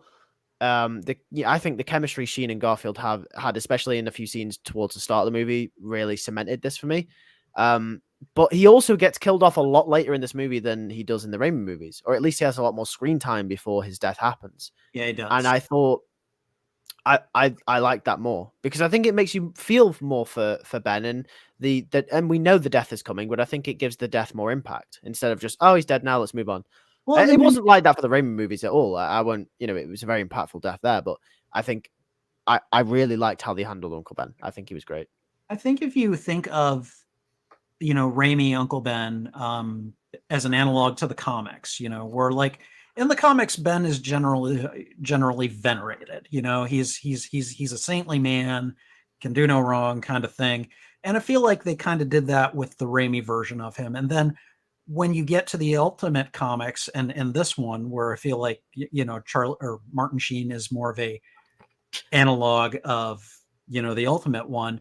Like, I mean, one, to your point, that Uncle Ben I think is around for a good 5 or 6 issues. Oh yeah, So yeah. like and you see him protecting Peter, you see him arguing with Peter, you see there is more of that.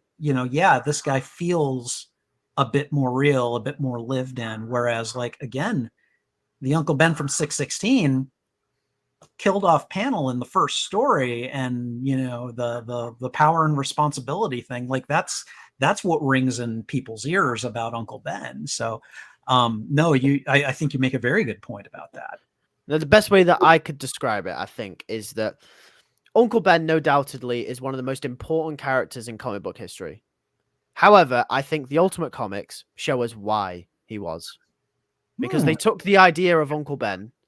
They took the idea of Uncle Ben that has been built up since the 60s, and then they gave us, like you said, 4, 5, 6 issues, however many issues it was before he died, and they showed us why. They showed us what he meant to Peter, what he meant. They didn't just tell us what he meant to Peter. They showed us what he meant to Peter. Right.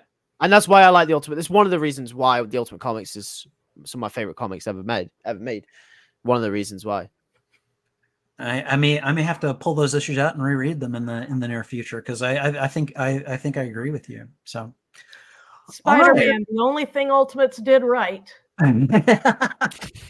Well, as long as they've got my boy, I couldn't care less about any of the others. As a Tony Stark fan, I have rather different feelings about Ultimate. Oh, I'll bet you do. I bet you do.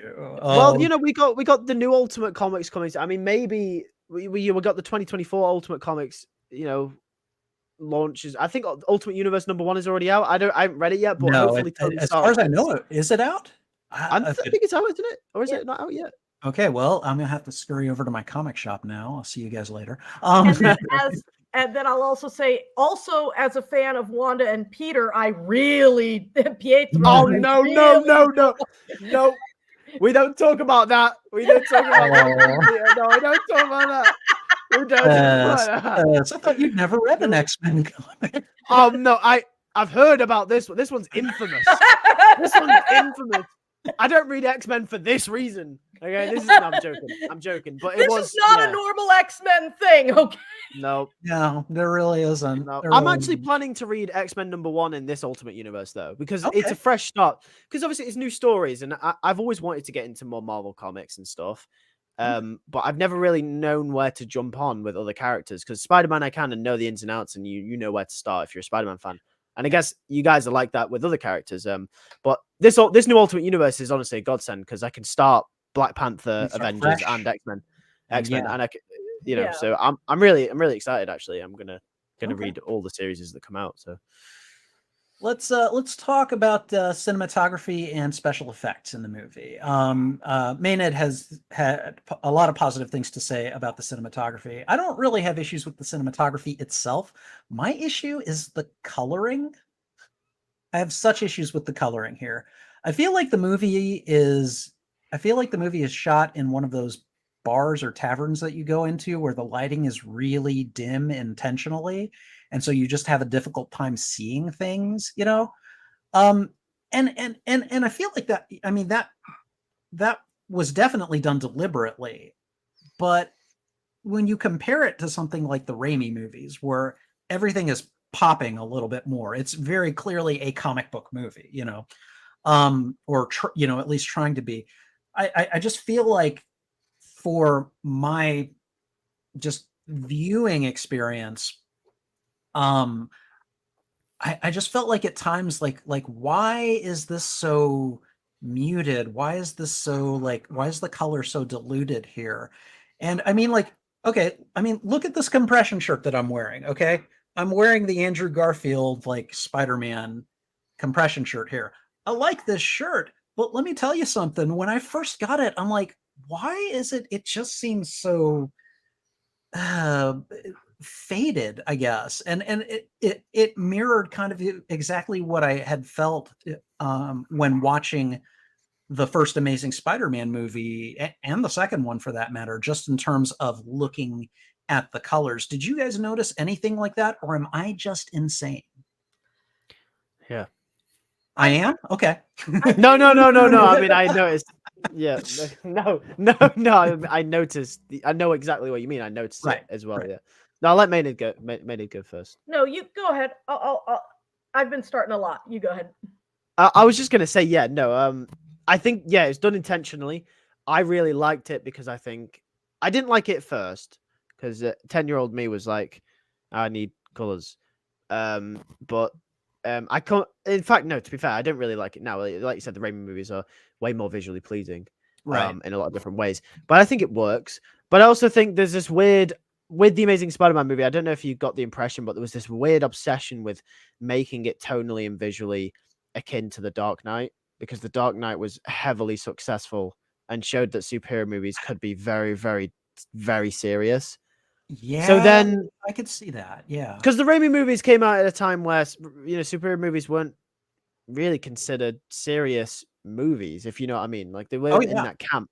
you're The right. Dark Knight, the Christopher Nolan came in, did the Dark Knight trilogy, and completely changed that viewpoint. It proved that Batman could be taken seriously as a crime thriller, or then Mark Webb was like, okay, well, let's do it with Spider-Man. Spider-Man can be a dark, twisted, romantical fantasy with a big, giant, human-looking lizard thing, and so it's I think The Dark Knight had a huge influence on this movie, the same way in which, in complete contrast, The Amazing Spider-Man 2 somehow it goes from dark and broody to bright and colorful with The Amazing Spider-Man 2. And just by looking at the suits, you can see the difference. The Amazing Spider-Man 2 Yeah. came out in 2014 after, guess what? The Avengers, which was the complete opposite of The Dark Knight in terms of cinematography, color. The MCU created this precedent of things need to pop, things need to be colorful again. Kind of how This the Raimi movies visual did. language. Yeah. Yeah, with the Absolutely. visual language. So the Amazing Spider-Man movies was like, okay, The Dark Knight was really successful. Let's do that. And then the Avengers came out, and then the Amazing Spider-Man 2 was like, oh, we got to do that. We got to copy the MCU. It's like, yeah, that's my take on these movies. I think they just copied other superhero movies. Yeah. I don't know. Any thoughts on the coloring? I mean, I really do can see what you're saying, Lewis. I also think some of it, I talked before about this is a comic book panel. This is a comic book panel watching Yes, it. you did. And I think some of that has to do not just with what The Dark Knight did in movies, but with what had been going on with the books themselves and the coloring in the books themselves, that we'd started seeing, more muted tones in a lot of the books themselves and more kind of slick graphics as opposed to the, you started seeing people doing more computer art into the comic book art with a more with a more realistic style, but that also muted the color palettes from, because what I would say with the Raimi ones, not just was it comicsy, it frequently for me, especially as an adult and going back and rewatching, I was a older teen, I think, when the first Raimis came out. Right. Maybe in my 20s. I don't remember. What year were those? 2002 was the first one. Okay, so yeah, I was an adult, but I was a young adult. Yeah. I was in my 20s when those came out. And they went from comicsy to, in my opinion, cartoony. Okay, that's fair. There was a feeling of not so much bringing a comic book to life for me with those as bringing a cartoon to life. Well, and to be fair, Spidey's had his fair share of cartoons too. And Spidey's had a lot of great cartoons, and I think Yeah. that the people who, I think Sam Raimi, when he made those movies, was using a lot of inspiration from those cartoons, and I think that the color palette especially was that extremely bright cartoon color palette, whereas this one I think was, and comic books had been affected by the comic book of The Dark Knight, where all of the comic books, for a while, people were going darker and darker in the shading on the page. Right. So I think you're right, Lewis, that they're imitating first The Dark Knight, and then with Avengers, they bring the color back, and then Spider-Man Amazing 2 brings the color back to a certain degree. But I also think that that's a thing that was happening on the page in a similar time thing, where Marvel had kind of done more darker palettes, and Ultimates used a darker palette than 616 mostly did. Was that when did the Jessica Jones comics come out? Oh, when did was that around that time? Because I could 2005. Alias was right around then, yeah. I can't remember. Was it 2000? I'm 2005's ringing a bell. Was it? Am I thinking way earlier? Was it later Hang than that? Yay, Google! You're gonna get Google up. No, I can 100% see what you mean. It's interesting. I've once again never thought about it like that as well. Yeah, definitely. The comics in the 21st century, because they went through a period where they were heavily censored, weren't they? 01 to 04 was Alias. Oh, okay, all right. That was during the Raimi era. Okay. Yeah. Okay. And comics went through a period where they were heavily censored, weren't they? Around the 70s, I want to say, was it? From the 50s all the way to the 80s. Yeah. So it was very, very censored. Yeah, and if they weren't censoring them, they were creating adult imprints for them, like Max and stuff like that. Starting in the 80s and 90s is when they started doing Dark Horse and Max, and started doing the adult imprints as the grip of the Comics Code was fading. Largely due to the rise of comic book shops who would be willing to carry non-code comics, and people shifting their purchasing from newsstands to the specialty comic book stores, which caused the Comics Code Authority to lose its grip on the industry, and it basically no longer exists for any reasonable way now. Right. But it took them the grip started to wane in the 80s.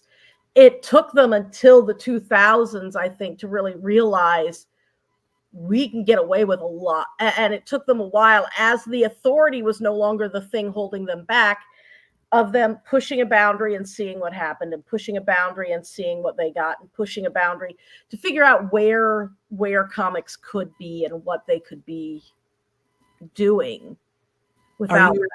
Are you guys familiar with the issues of Amazing Spider-Man that were printed without the Comics Code Authority's seal? Which ones? No, it would have. I think it would have been in the number 90s somewhere.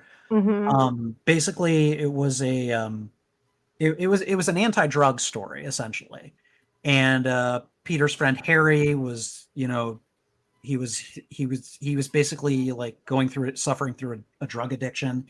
And essentially, the idea was, this is an anti-drug story. Well, the Comics Code was like, well, you can't depict that. We're not going to give you the seal. And Stan Lee was like, okay, go ahead. Like, we're still going to go ahead and publish it. And they did. And this is like a 2-part story. And they published 2 issues of Amazing Spider-Man without the Comics Code's seal of approval on it. And those 2 issues are really popular for that reason, because it was just basically like, you are not always going to be the sole authority on this kind of thing, it's just one of those things that I think is amazing, because like I understand why people form these kinds of things, but they always end up being run by the wrong people and for the wrong reasons, and over time they just don't work, So, I mean, history has shown that for a lot of these types of agencies. And so, yeah, I'm just no, Amazing Spider-Man had a little hand in that. So I really, really wish they would take the same advice at Marvel editorial. It's not working, and leave it alone, please. Leave Yeah. Spider-Man alone. Leave it alone. It's okay. It's all right. It's okay, Lewis. Hickman will save us. All right. Hickman is our goat.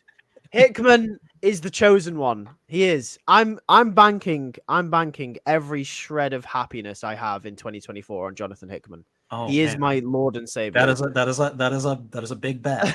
After having read the Incursions storyline and where it was when it began and where it ended, I fear for anyone basing their happiness on Hickman. Well, Oh, no, please. I think, I mean, I thought it was you that said this, Lewis. Hickman's good at getting a good story started, but in terms of him like sticking around, maybe that's not always the best thing. I thought I remembered you saying that. I don't think I think because we discussed the new Ultimate launch on a previous podcast. I don't think We did. I was the one who said that, but I will say about Hickman, he has had some good stories in the past. Especially in my experience, as you know, I mainly read Spider-Man. So there was this one that he did in Amazing Fantasy 1000, which was a collection of short Spider-Man stories. And essentially it was a celebration of the character. And Hickman wrote one of the final ones, which is basically about Peter Parker accepting his fate of the fact that he's always going to be he's always going to lose. He's always going to have that part of him that that loses something, but he has to just stick, he just has to basically live with that, and he has to keep going. And because basically the story is he goes to the multiverse, to the Spider-Verse, and he basically asks all these different Spider-Men, he's like, hey, are you guys suffering like I am? And they kind of play with him at first, like nah, we're not. What's happening to you, bro? Like, what's going on? But then they all come around and like, yeah, we all suffer, like, we're just messing with you. But you just got to carry on. And I really liked it because it was a nice short story, focusing on an aspect of Spider-Man that is very real and I think something applicable to us in our daily lives, I guess. Yeah. People who read it, and that's the thing. And arguably not as well acknowledged, So no, Yeah. I think that's a really good point you make. Which is why I'm confident that Hickman is going to do a decent job with Ultimate Spider-Man, hopefully. I'm going to keep my fingers crossed. I'm going to be reading that comic too, and I don't know. Maybe we should co-review those together. That could be fun. We could definitely talk about them at some point, because Yes. I reckon we'll have a lot of interesting things to say about them. Yes. All right. Do we have anything else you want to say about cinematography, special effects, camera work, anything else about this show that we just want to talk about before we move on? Yeah, I mean, I guess I had a lot to say about cinematography right at the beginning. I do think that the cinematography is beautiful. I think I didn't appreciate it the first time I watched it, because the first time I watched it, I was in a place of like the beginning of the MCU, which really focused on taking superheroes and making you feel like they were in reality. Yes. Like that was the beauty of Marvel Phase 1, was taking a superhero movie and making it feel like this was a thing that was happening. And that, in retrospect, that's not what Spider-Man was trying to do. They were trying to give you a comic book on the screen. Mm-hmm. They weren't trying to make you feel like you were in reality. They were trying to make you feel like a comic book had become a movie. And those are two completely different approaches to what you're visually going to be seeing. And I don't think I understood what they were doing the first time I watched it, because the first time I watched it, I wasn't in love with the cinematography. And now I realize it was because it wasn't realistic. And that's where I was, as a big MCU fan, about to have my mind completely blown to bits, with Avengers. But now from a greater distance, I can see that this wasn't trying to be what Avengers was trying to be. And It did what it was trying to do beautifully. I just wasn't willing to see it the first time. That's fair. That's fair. Lewis? No, I think it's an interesting point, and yeah, I never saw it in that light at first. I'll have to, next time I do watch Amazing Spider-Man, I think I'm gonna have to look out for that. I think I think before before we try to do like a rating, like I always try to do a tier list rating for these movies. I think before we move into that, I'm just gonna hit a quick wrap up with my final thoughts. So, overall, this is a movie that I really do enjoy. It's a movie that has I come away with it with a positive feeling. There are definitely hiccups. There are issues with it that I'm kind of like, wish they'd done that differently. Wish they'd done this differently. More so than a lot of Spider-Man movies. But I think, I mean, especially after the chat that I've had with you two, I mean, that that's okay. They were starting over.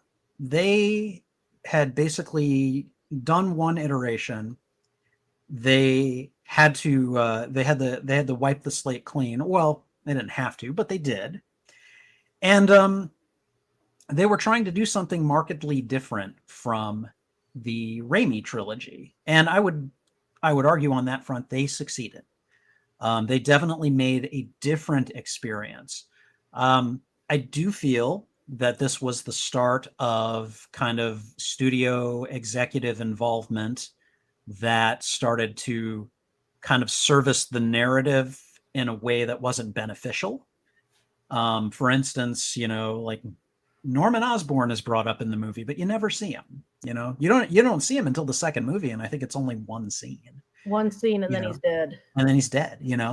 And probably they were planning to bring him back for the third movie. Who knows? Oh yeah, he was going to be a floating head, by the way. Yeah. Okay. Yeah. No. I get it. Have you heard Seriously? that? No. No. So they were bringing him back as a floating head. There would be like this villain. He's like a Futurama? Like MODOK? What? Yeah, but yeah, kind of. Like he was kind of like in this container. He was going to be a floating head. What? Yeah. No, I'm being dead serious. Genuinely. Oh my god. They were gonna bring him back. It was crazy. Oh my god. Okay. Genuinely, Sorry. type on Google. Norman Osborn, floating head, Amazing Spider-Man 3. I will check. I You will will totally check that out. Yes. You will regret it, but it's worth the look. Okay. All right. Anyways, wow. You just because okay. Let's be fair. All right. Amazing Spider-Man 2 is not going to get as good a treatment as this film is going to get from me, at least. And I think, Lewis, what you just said really kind of gives fuel to the fire that I'm so glad they stopped this particular train. I do regret that Andrew Garfield had to be part of it, because I do feel as good as he does in these movies, his part is diminished by just weird decisions that are made with the script and some of the directing and things like that. And again, despite all of it, it's a movie that I still am like, okay, that was all right. I had some issues with the suit. I had some issues with the villain. I had some issues with like the general direction. But overall, Spider-Man story, enjoyed it. Peter is a good person, and I liked Gwen and a lot of the people around them. So and by the way, Gwen's dad, who I didn't talk much about, Dennis Leary. Excellent choice to play Captain Stacy. Even if I might not have written it the way they did in the movie, he was an excellent choice to really kind of be the I'm going to take this kid out to the shed, verbally, like, hey, you think we're just sitting around with our, he's a stand-up comedian, and he's a hostile stand-up comedian, which was actually an excellent cast for that particular role. So that's my little putting that in there, because I didn't say anything about him for this whole episode. But overall, it is a movie that, while I do enjoy it and I do like it, it's not going to hit the top tiers of Spider-Man movies for me. Lewis, your thoughts on this movie? Yeah, great movie. One of my favorite Spider-Man movies of all time. It runs up my list every time I watch it. I think it's more of I like to describe this as a guilty pleasure. It's a movie that Okay. runs higher in my list every time I watch it because of the I just resonate with the themes and the story. Yeah, and Peter and Gwen are very cute when they're and Peter and Gwen are very cute. Yeah, so I mean, I can't lie. Yeah, it's a great movie. For me, it's one of the better Spider-Man movies in my opinion. Okay. Maenad. I'm kind of with Lewis with that. Every time I watch this, it creeps up a little higher on the list. I did like it when it came out. I did actually like it better than the Tobey Maguires as soon as it came out. Because I think I liked the cool, quippy Spider-Man. I felt like he wasn't a great Peter Parker. Like I said, he was a little too cool for school. But I hadn't thought about viewing it in terms of the Ultimates, which that then, Ultimate Spider-Man, because I didn't read that right when it first came out. So, yeah, I'd read Ultimate Avengers, and that kind of put me off the Ultimates imprint. That's completely fair. So I've read the Ultimates. I get what you're saying. Yeah. So I didn't realize it took a while in the talk and people saying things for me to realize that Ultimate Spider-Man was the crown jewel of the Ultimates approach. It was what made it all worth it. Oh yeah. So I hadn't realized those things. So when you point out now that this is not 616 Peter, this is Ultimates Peter, that drives it up the list even more. Nice. So I would say, yeah, probably still doesn't top the Tom Holland ones for me, but it's up there. I really do like it, and I have a much greater appreciation now for what they were going for. And yeah, they did there were still some sour notes. There were definitely some points where they missed what they were going for, but I think I have a much greater appreciation for this film now. Excellent. And I mean, that's what I love about these types of conversations. I started this podcast. I had meant to start it at the beginning of 2023, and I didn't, because I'm really good at putting things off. I'm a master procrastinator, and I always have been. Then my cat got sick, very nearly died. I was fortunately able to save her.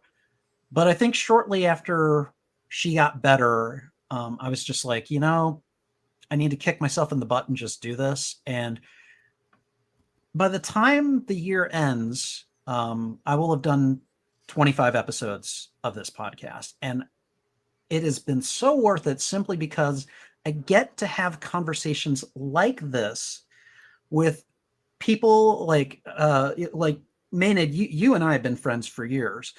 Lewis, you and I just met this year, and I think a big part of the reason that we met was because I started doing this podcast, because I started looking for more Spider-Man YouTubers out there. And I love having these types of conversations because we get to see other people's perspectives. We're all three of us, like we love our comics, we love Spider-Man, we are very well versed in all of these things, and yet we all bring different perspectives to this. And I think it's through hearing those different perspectives that we gain. We may not change each other's minds. Sometimes we do, but oftentimes we change our perspectives. And through those changed perspectives, we gain a better understanding and hopefully a deeper appreciation of this media. So I want to thank you guys just very much for this discussion. It has been a wonderful one. And I think we're going to try now to do something much more arbitrary. And I'm just going to ask you guys, Lewis, Maenad, let's pretend you're putting this movie on a tier list. Which tier list rating would you give it? S being the best, A being amazing, B being great, C being memorable, and D being meh. And I'm sorry, but the F tier is only for Morbius.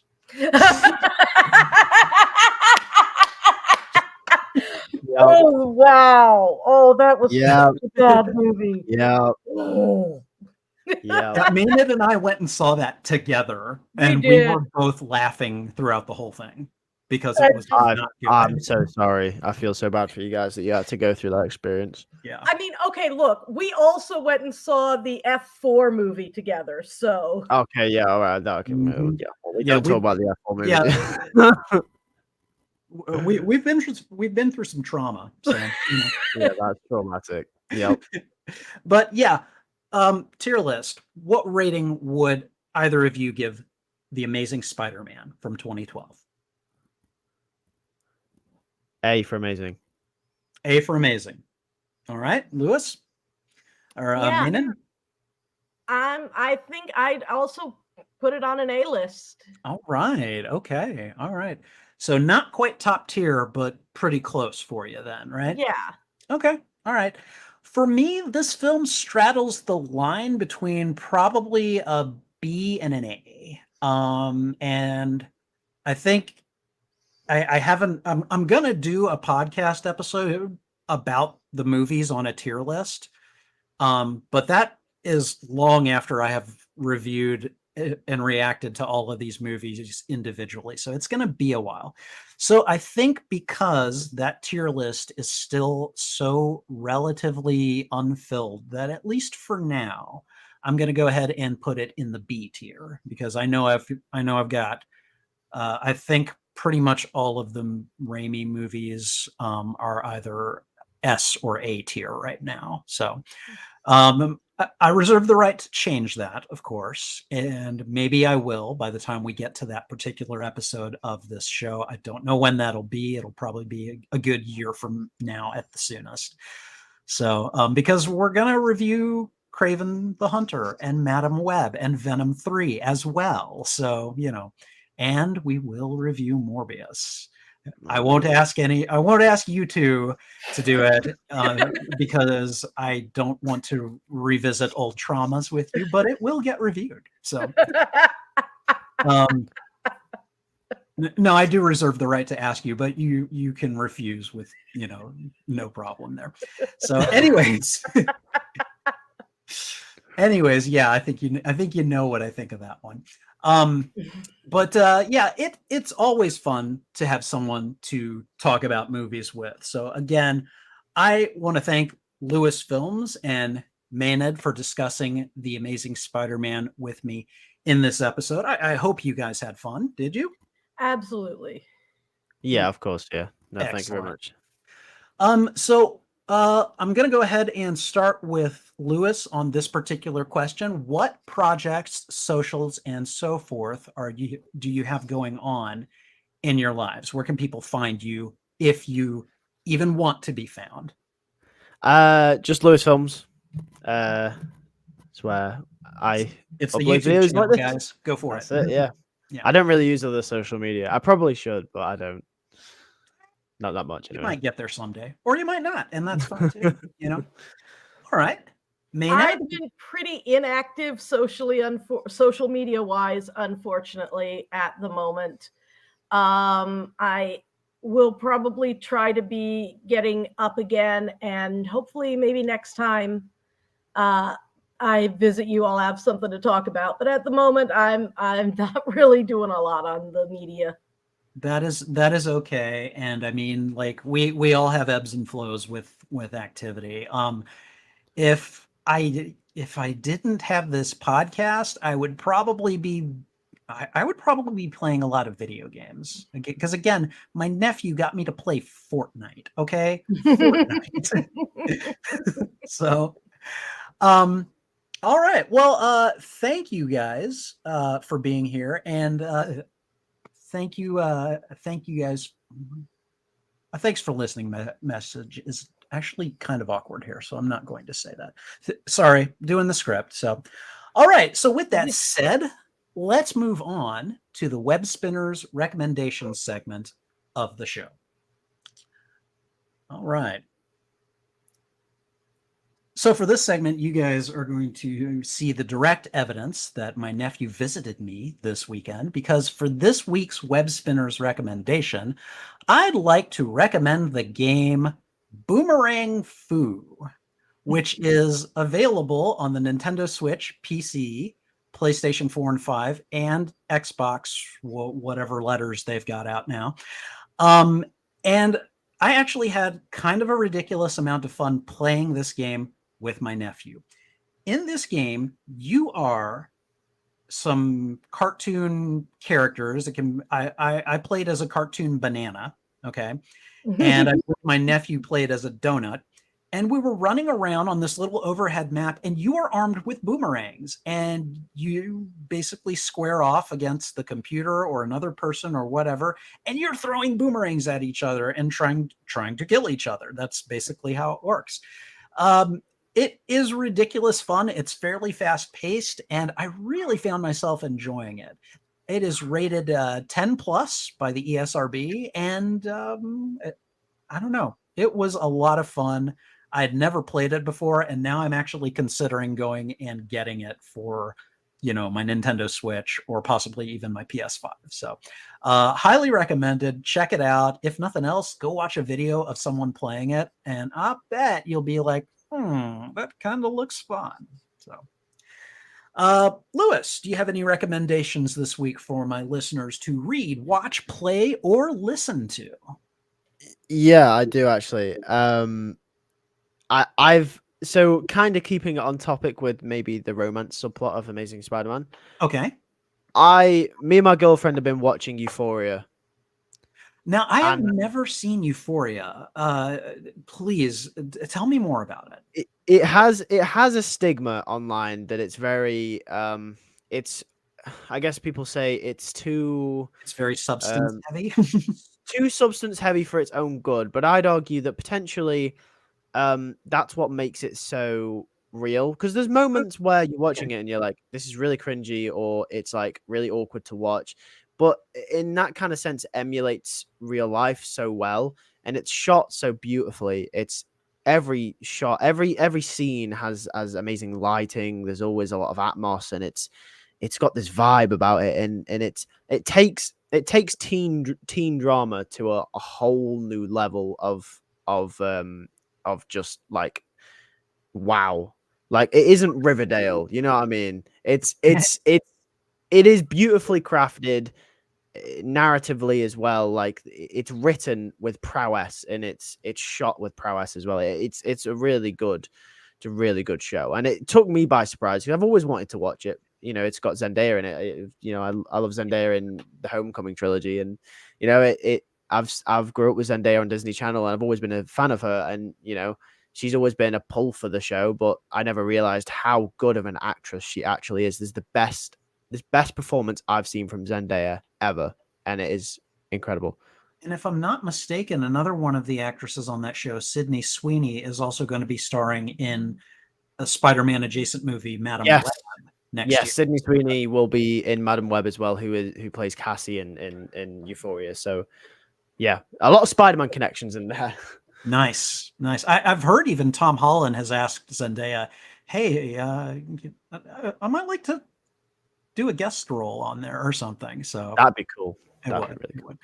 And Maenad, same. What recommendations do you have this week for my listeners to read, watch, play, or listen to? So, the author who has been behind a lot of the recent Ghost Spider books, Seanan McGuire.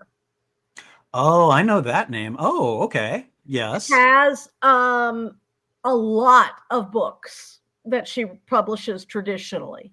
Okay. The one that I'm going to recommend right now is an older series of hers. It's 3 books long. It's the Velveteen series. Right. Velveteen versus the Junior Superheroes of America, I think, is the first one. It does the idea behind the boys, but in a not grim, dark, gross way. So basically you have a superhero who was part of a child superhero group and realized that the company that controls the superheroes is controlling the superheroes. Oh boy. And she gets out because they sort of are willing to let her go because her power set doesn't market well as an adult because she can animate toys. Okay, that's a cool power right there. That is a very cool power. That's like Toy Story on a whole new level. Yes. And the whole series reads as the first book is they read as short stories, so almost very episodic, very comic book like. And they get more and more connected as they go on. And Shonen also has a Patreon. And if you are a member for only $1, you get new short stories every month. And so even though these Velveteen books are fairly old, the last 3 months have been new Velveteen stories on her Patreon. Interesting. That's cool. I like that. So I very much recommend the Velveteen books by Shonen Maguire and join her Patreon for more Velveteen content. This was what she was doing before she got a job with Marvel. The first Velveteen books came out long before she got a job with Marvel. But more superhero writing from a Marvel superhero writer. That's awesome. And I didn't know Shonen Maguire was writing for Marvel. That's great. Oh yeah, she's been writing Spider-Gwen for quite a while. That's I awesome. remember she's hilarious on social media, and somebody was talking about how Spider-Gwen was the only one with a brain cell in the Spider-Verse comics, and she literally responded on Tumblr with, as the person who's currently writing Gwen Gawanda Stacy, I can verify she hasn't seen the brain cell in years. That's great. Okay. All right. Well, thank you. Thank you guys for those recommendations. They sound wonderful. And I will check them out. I've actually been taking a lot of people's recommendations from these segments and actually going and looking at them. Like Lewis, you recommended the original Friday the 13th movie on one episode, which I hadn't seen at the time.